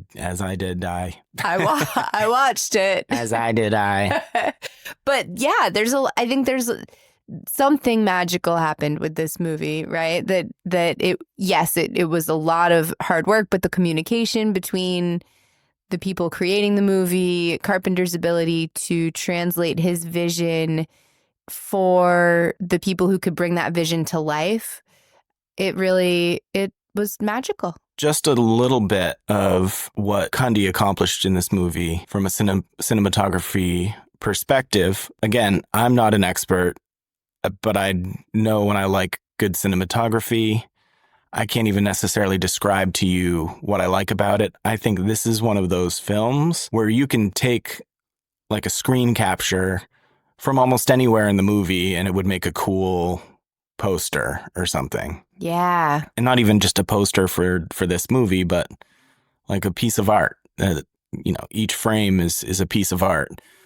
And one thing that he accomplishes, and I look forward to watching this again now that I've read a bit more about this, is that he likes to use a lot of layering in his lighting.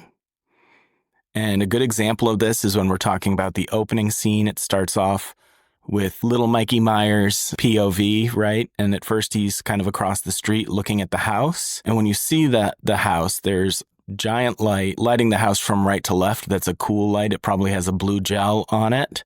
But then on the porch, you have the orange lights, which is the warm light. So the cool lighting gives the off-putting vibe, conveys uncertainty. But then the light on the porch, the jack-o'-lantern, and then the warm lit bedroom window brings you sort of that hope. But what's even a cooler shot than this is still part of that same scene when little Mikey Myers is looking through the window on the side of the house, and the sister and the boyfriend are making out a bit on the couch. You still see a little bit of around the window frame and the cool blue light on the outside of the house. And then the room that they're in is lit warmly in orange light. But the wall behind them in that same room has sort of the blue light cast across it. And then there's the hallway in back of that is warmly lit again. So you have this combination of this discomforting blue light combined with a hopeful orange light, which kind of sends multiple signals to your brain of what you're experiencing. Reminds me of when we watched Fright Night and talked about how they had two very distinct color palettes for Chris Sarandon and for the kids, right? So the good guys and the bad guys had kind of that blue light, wasn't it? Mm-hmm. For the vampire and his familiar, and then the red light for our teenage heroes. I think it was orange again. I think it was orange. I think you're right. But like the orange, blue and reddish orange tones, are complementary colors. Yeah.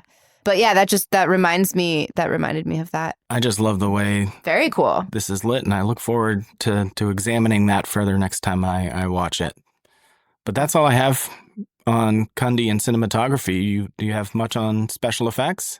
I shouldn't say much. You're not required to have a certain amount. Do you have anything? Well, I did have a few notes on ambiance, which is kind of after cinematography, which I think might be kind of like smooshed together with cinematography. Smooshed? Yeah, he heard me. There was just a couple things. There's one scene when Laurie and the kids are looking out the window together, and there's a Venetian blind, and there's these stripes of light. But I think it's kind of like what you said, where you could take any frame from the movie and it would make a cool poster, right? Like that was one still that I noticed that really brought that to life for me, that every shot is really beautiful, but just not in the same way as, I don't know, a more expansive movie, right? Like it's very intimate. It's an intimate beauty that you don't necessarily notice while you're watching it, but I think maybe that is one thing that I might look for next time. And maybe next time we can watch it on our larger screen, maybe at night. I don't know. We'll find, maybe not at night, because I keep falling asleep if I'm not careful with this movie. I don't know. I just have to be in the right spot. And then the other thing in terms of ambiance, just moving from day to night with the characters, which was pointed out in one of the essays that I read in preparation for this, but that we start in the day and we move with the characters into the night, and that shift from day to night, and how in the fall that happens really quickly sometimes, that all of a sudden it kind of just, it's nighttime suddenly. And moving with the characters, I had never thought about it that way before, but that we kind of get this increasing sense of dread as night falls on our little town. So in terms of gore and special effects, not very much actual gore in this movie, which is one of the reasons cited quite often for why it is so successful and how it succeeded in creating a horror film unlike any we have seen before, in that we don't have a ton of blood. There's blood on his sister after he kills her in the opening scene. Annie has the blood and a line across her neck from where she was garroted in the car. I don't know. Can you turn a French verb into an English past tense? I just did. So there it is. There's not that much gore, which is interesting compared to The Thing, right? Where we just have buckets and buckets of special effects. I mean, this film is real bare bones, but the suspense over the blood is what brings the fear, not the gore. And I think for people who are really turned off by gore, which is plenty of people who are not, you say, I like horror movies, and they say, oh, I can't do the gory stuff. You're like, oh, that's okay. I have a whole bunch of movies, and this is one of them that would work for you. Yeah, as far as special effects, I mean, those... One of the big things listed when you look up special effects for this movie is what we've already talked about, but the trash bags full of leaves that the crew had to hand paint, and Robert Englund apparently is the one that was placing those leaves. So yeah, very low budget, limited special effects, kind of limited to trying to make California look like Illinois. And so yeah, I don't have much more than that on the special effects because again, this movie relies so much on the cinematography, the suspense, the acting, the writing, and the camera work. And going back a bit to what you were saying about it being more of, what did you say? Not narrow, but a smaller... More intimate setting. Yeah.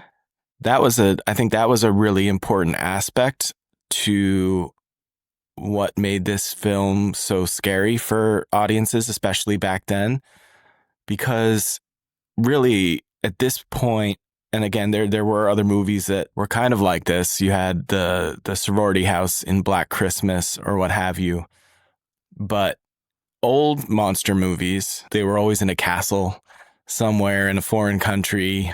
Or what about The Omen, which we just watched before this and which came out just 2 years prior, right? Another evil little kid, but in like these massive European settings where you've got Italy and England and rolling countrysides and a creepy graveyard and much bigger scenes against which our action is set. Right. So this movie, well, you had the big monster movies set in the big old castles and kind of like The Omen. That's kind of like a contemporary of that in a sense. Yeah. Except it's not really a monster movie. I'm thinking less of the supernatural kind of movie and something where you have a monster intruding on your life. Those old monster movies, really, you were watching that happen to somebody else.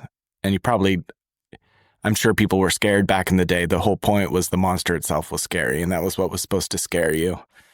And then by 1960, you have Psycho, where all of a sudden the monster's out there in the world.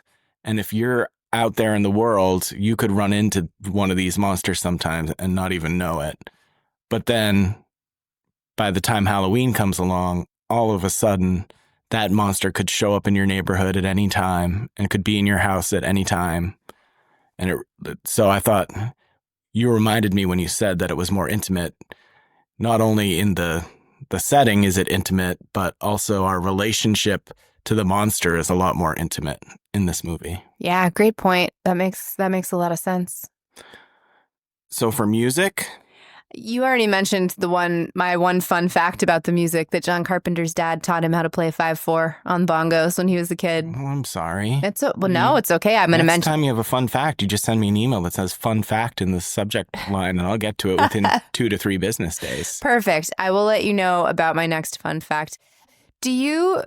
I remember learning 3/2 when I was in band as a kid. I played bassoon, if anyone was wondering. Or maybe I learned it in piano lessons, but not difficult. Do you remember that? Not difficult. Or you can play. You're right? talking about where one hand's doing like... One's doing 3. Yeah, 3/2. But I'm trying to remember, were there any cool mnemonic devices that you learned as a young drummer for 5/4? I don't remember. I was just wondering. I just knew that the Mission Impossible theme song is 5. Oh, yeah. Dun, dun, dun, dun, dun, 2, 3, 4, 5, down, 2, 3, 4, 5, down. Oh, okay, yep. Oh, you know what I did just remember? 4/3. Pass the goddamn butter. Pass the goddamn butter. I don't think they said goddamn. I think they must have said something else. That's not really time signature. I know it's not. For whatever reason, those mnemonic devices have... but you learn little tricks like that in music, right? Like for remembering how to sight sing a fourth. Here comes the bride, right? Like that you remember those little things. I don't know. That's all. I was just... It's really, when we're talking more about time signature itself, just a real quick, for the listeners who aren't musically inclined necessarily, when you're talking about a time signature, you're talking about what note gets the beat. So if you're feeling the beat of a song... How many beats are in a measure? And how many beats are in a measure. So how many beats are there before you start over the rhythm again, basically, right? Is the best way to put... Most of the music we hear on the radio is 4/4. Right, 4 beats in a measure. So you're like 1, 2, 3, 4, 1, 2. And there are some like ballady kind of songs or more like waltz kind of songs are in either 3/4 time signature, 1, 2, dun, dun, dun, dun. Right, the first number in the time signature tells you how many beats are in the measure. And so 5/4, there's 5 beats in a measure, which is weird, which is the theme song for for this, which is why it's so off. And you actually, did you have a 5? Wasn't one of your early songs for the podcast? You had 5/4? 7. Or you had it in 7. That's right. 5 and 7 are weird because we like 4 and 3. Those feel really comfortable. But a great example of how music can add to the vibe, right? And that's such a huge part in this and in most of Carpenter's films. Music plays a really big role. One of the reasons why film is so great. You've got these multiple sensory inputs that all combine to make you feel a certain way, which is why it's called Vibe Check. It's all about vibes. And so the story goes that there was an early test screening that didn't really, from what I've read, I can't tell if there was different music or if there just wasn't much music yet in this test screening, but he was told the film wasn't scary. So Carpenter took it upon himself to come up with some scary themes for this movie, and it took him 3 days to compose and record the entire score for the film. And as we all know, the Halloween theme became recognizable apart from the film. And that he says that he composed that in an hour. That checks out and also makes me feel like I should stop complaining about having such a hard time writing songs. I've been telling you that. I know. And there's non-score songs, but not many of them, soundtrack. And I noticed it this time when Laurie first gets into the car with Annie. There's a little like 50s kind of bop song. I don't know what you call it. But it was actually an untitled song by Carpenter and his friends in a band called the Coupe de Villes. And then, of course, we hear Don't Fear the Reaper by Blue Oyster Cult. Right. I actually looked up what other movies use Don't Fear the Reaper. Lots of them. Lots of them, including Scream, right? Yeah, Isn't Scream. That in Scream? Except it's kind of sneaks to you in Scream. Here it is. Scream as the killer stalks Sydney and also at the party. Zombieland uses the song. It's used in the Chucky series. We are big fans of the new Chucky series. And also X, which is a favorite of ours as well, heard on the car radio in the film as the first kill occurs. So I thought that was kind of neat. I mean, obviously, song about death makes sense. I think I take issue with how they say it is used in Scream. There's actually, I don't think, and maybe I'm wrong and it's not striking my brain correctly. I don't think the original version is ever used in Scream. And in fact, the version, there's like a really slow version of Scream playing in the background when Billy is in Sid's room by the band Gus, if I remember correctly. Yeah, I didn't write down all the details in my quick notes there, so I'm pretty sure that's what I read as well. Oh, and speaking of music, and this kind of counts, but when Laurie is walking away down the street and she sings a little song to herself. Oh, yeah. And it's I wish I had you all alone, just the two of us are the words. And Jamie Lee Curtis, I think it was on a press tour for Halloween 2018. She said that she made up the song because Carpenter told her to walk away singing. So she just kind of like made that up, which I thought was cool because I did note that in my notes and went to look it up to say, oh, what song is that? It sounds like... And how did they choose it? The same thing for Annie's song about Paul. She starts singing about Paul. You remember? No. When I don't. She finds out she's going to be picking him up. It's after she started the laundry. She's still traipsing around in the button-up shirt in her undies, but she's like combing her hair. She's already taken Lindsay over to Tommy's house to be taken care of Laurie, and so now she's combing her hair, and as she's getting in the car, she's singing the song about Paul. And just like the song that Laurie was singing as she walked away, I think, Carpenter wanted to also make sure they weren't going to have any rights issues, so they were like, make something up that's not a song. That's a real concern. So that's really cool and makes a lot of sense. Strange. Not all of our movies have as much music stuff in them, right? I mean, almost all of our movies have music in them, but I think this one really plays a big role. Cool. Speaking about music, I think it's that time. It sure is time for the open mic. And our gimmick this week for songwriting was, I forget exactly what it's called, but killer versus villain, I think. Killer versus victim. Villain versus victim or something. Either way. Rachel had to write a song from the perspective of our killer Michael Myers, and I'm writing from the perspective of our final girl, Laurie Strode. Here we go to our open mic night.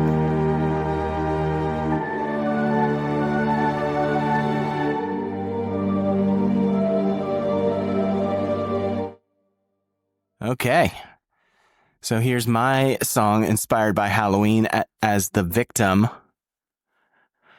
It's called, for now, Survive the Night.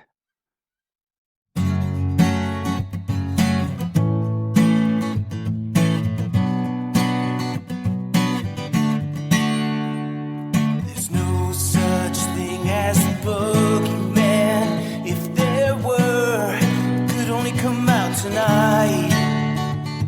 I promise that you're safe with me. It's just make-believe. Everything will be alright.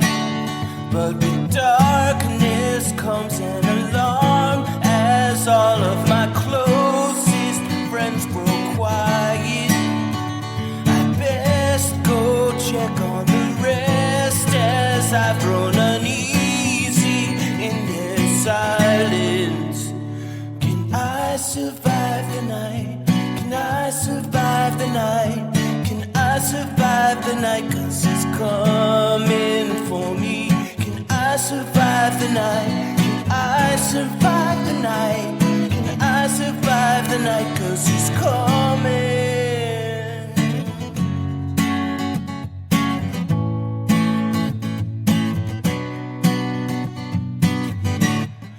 This just in, I guess I was mistaken, and now I'm in a fight for my life. I know that if it were up to me, I'm running down the street, but the kids are still inside. So I will take this on and I'll make this monster wish he picked a different house. And I won't back down, 'cause I know somehow only I can save me now. So can I survive the night? Can I survive the night? Can I survive the night? 'Cause he's coming for me. Can I survive the night? Can I survive the night? Can I survive the night? 'Cause he's coming. Tonight it took a turn that I never expected. Why was I selected? There's no time for concern, because I didn't detect it. Now I'm unprotected. So I survive the night. Yeah, I'll survive the night.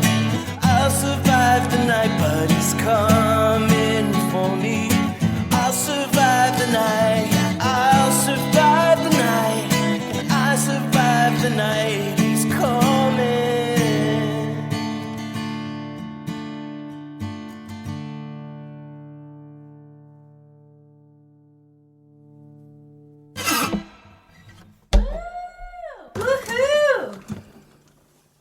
I really like the chorus. I like the simplicity, very catchy.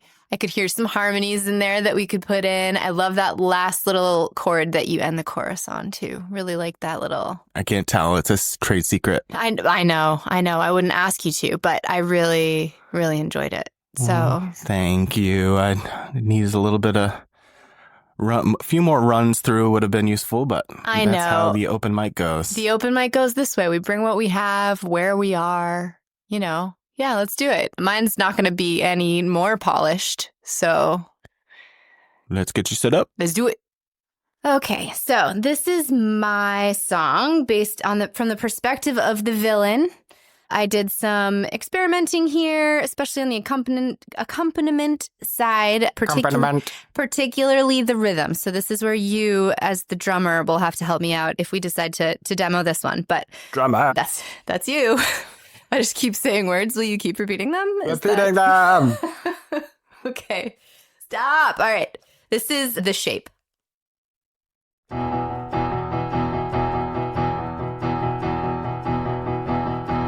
I am the shape, the one you fear, the one you hate.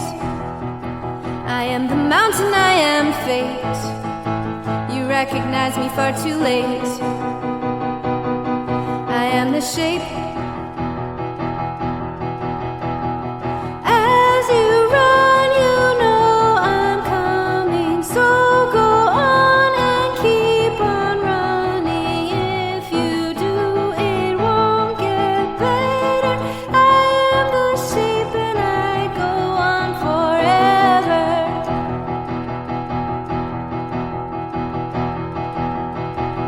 Devil's eyes piercing your soul. By morning light, no one is whole.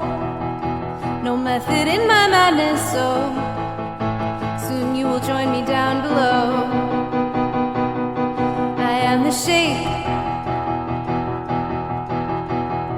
As you run, you know I'm coming. So go on and keep on running.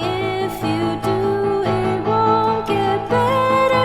I am the shape and I go on forever.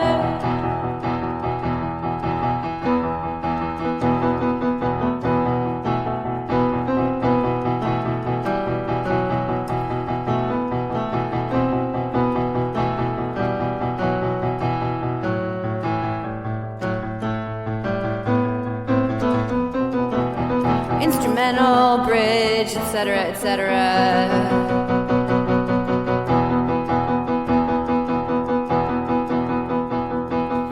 I am the shape, the one you fear, the one you hate.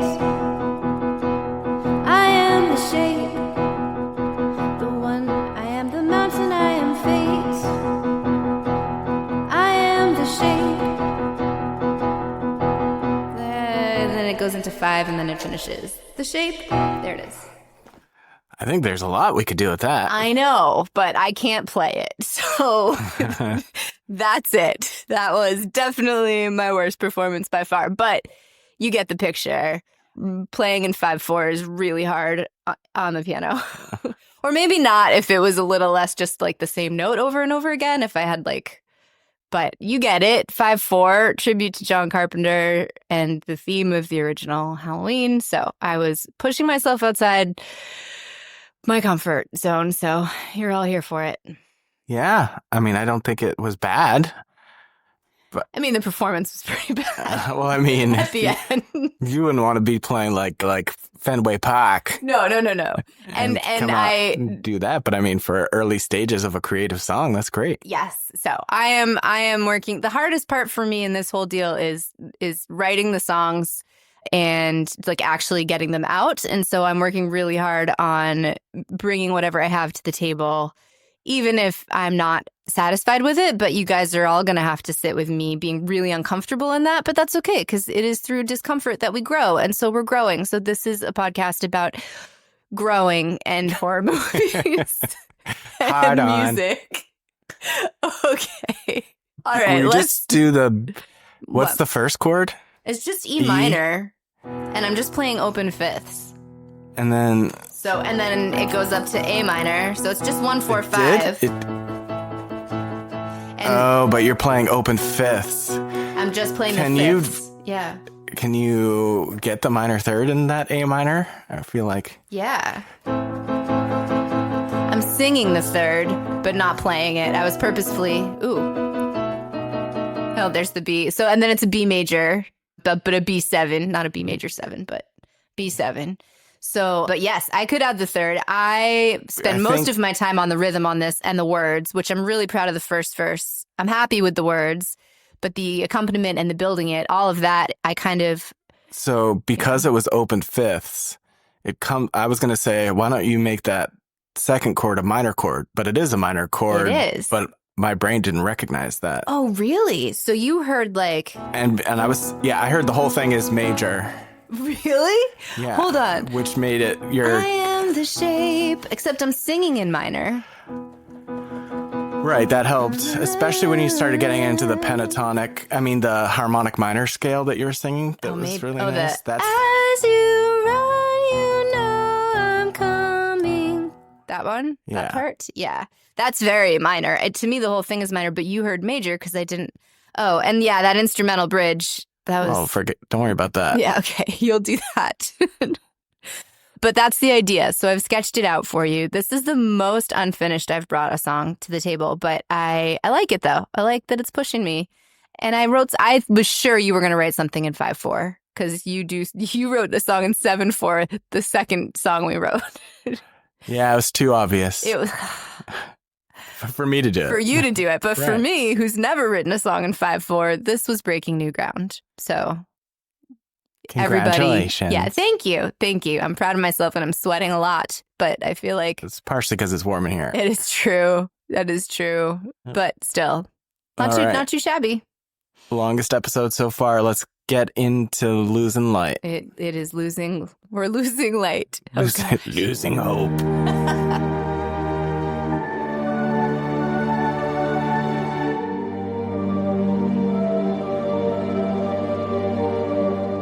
All right, we're losing light. It's time to wrap things up. Should we spin for next week's movie? Let's spin. I'm so excited. So on the Wheel of Horror right now, we have Candyman, Alien, Intruder, Psycho, The Shining, Child's Play, Texas Chainsaw Massacre, Nightmare on Elm Street, Friday the 13th, Slumber Party, Carrie, The Descent, and The Strangers, along with the newly added Sequel spot, which if we land on that, I have a wheel for sequels for some of the movies we've watched, which is kind of exciting that we've reached that point. Yeah, I'm very excited. I've just randomized the list and I'm going to spin the wheel.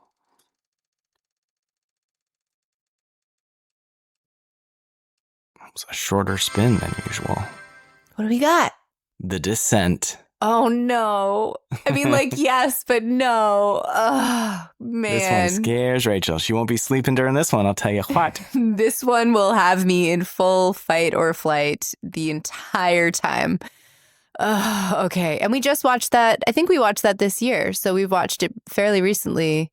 Great. Fantastic. Can't wait. Which version are we going to watch? Or are we going to watch both endings? Just the theatrical. Theatrical. The US okay. theatrical that's available to us. All right. I'll have words about, we'll be able to talk about that. So if you haven't watched it yet, you now have a week to watch it and watch the theatrical ending. But if you can, watch the other ones too. And I've also finally put together the actual wheel for the songwriting gimmicks. Awesome. Let's hear it. That's what it sounds like. Sounds like the other wheel, but it's got different things written on it. Ooh. So look out.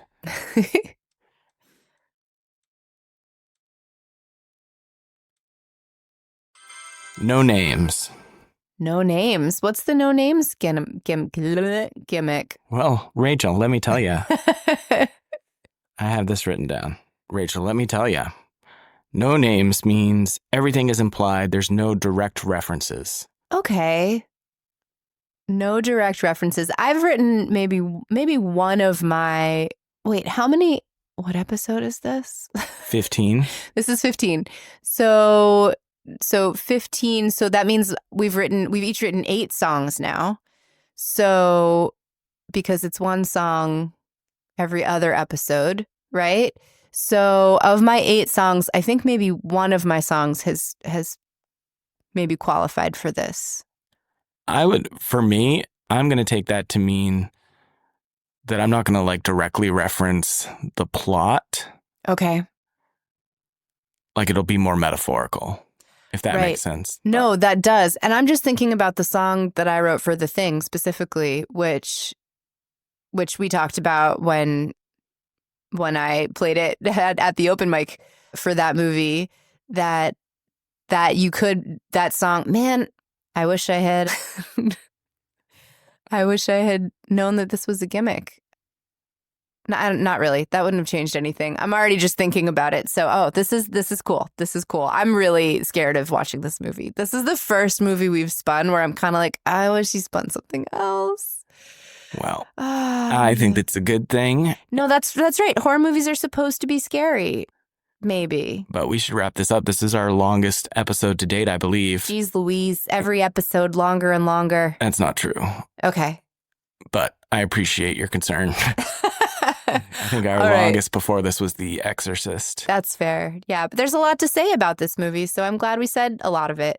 So in 2 weeks, we'll be doing The Descent, but please join us for the Halloween Encore next week. We are celebrating our 10-year wedding anniversary with a top 5 Halloween-themed horror movie episode. I think it's going to be super fun. We'll also have a demo of one of these songs that you heard today for that episode as well. And for this week, we're all entitled to one good scare. Bye. See ya. Ta-ta.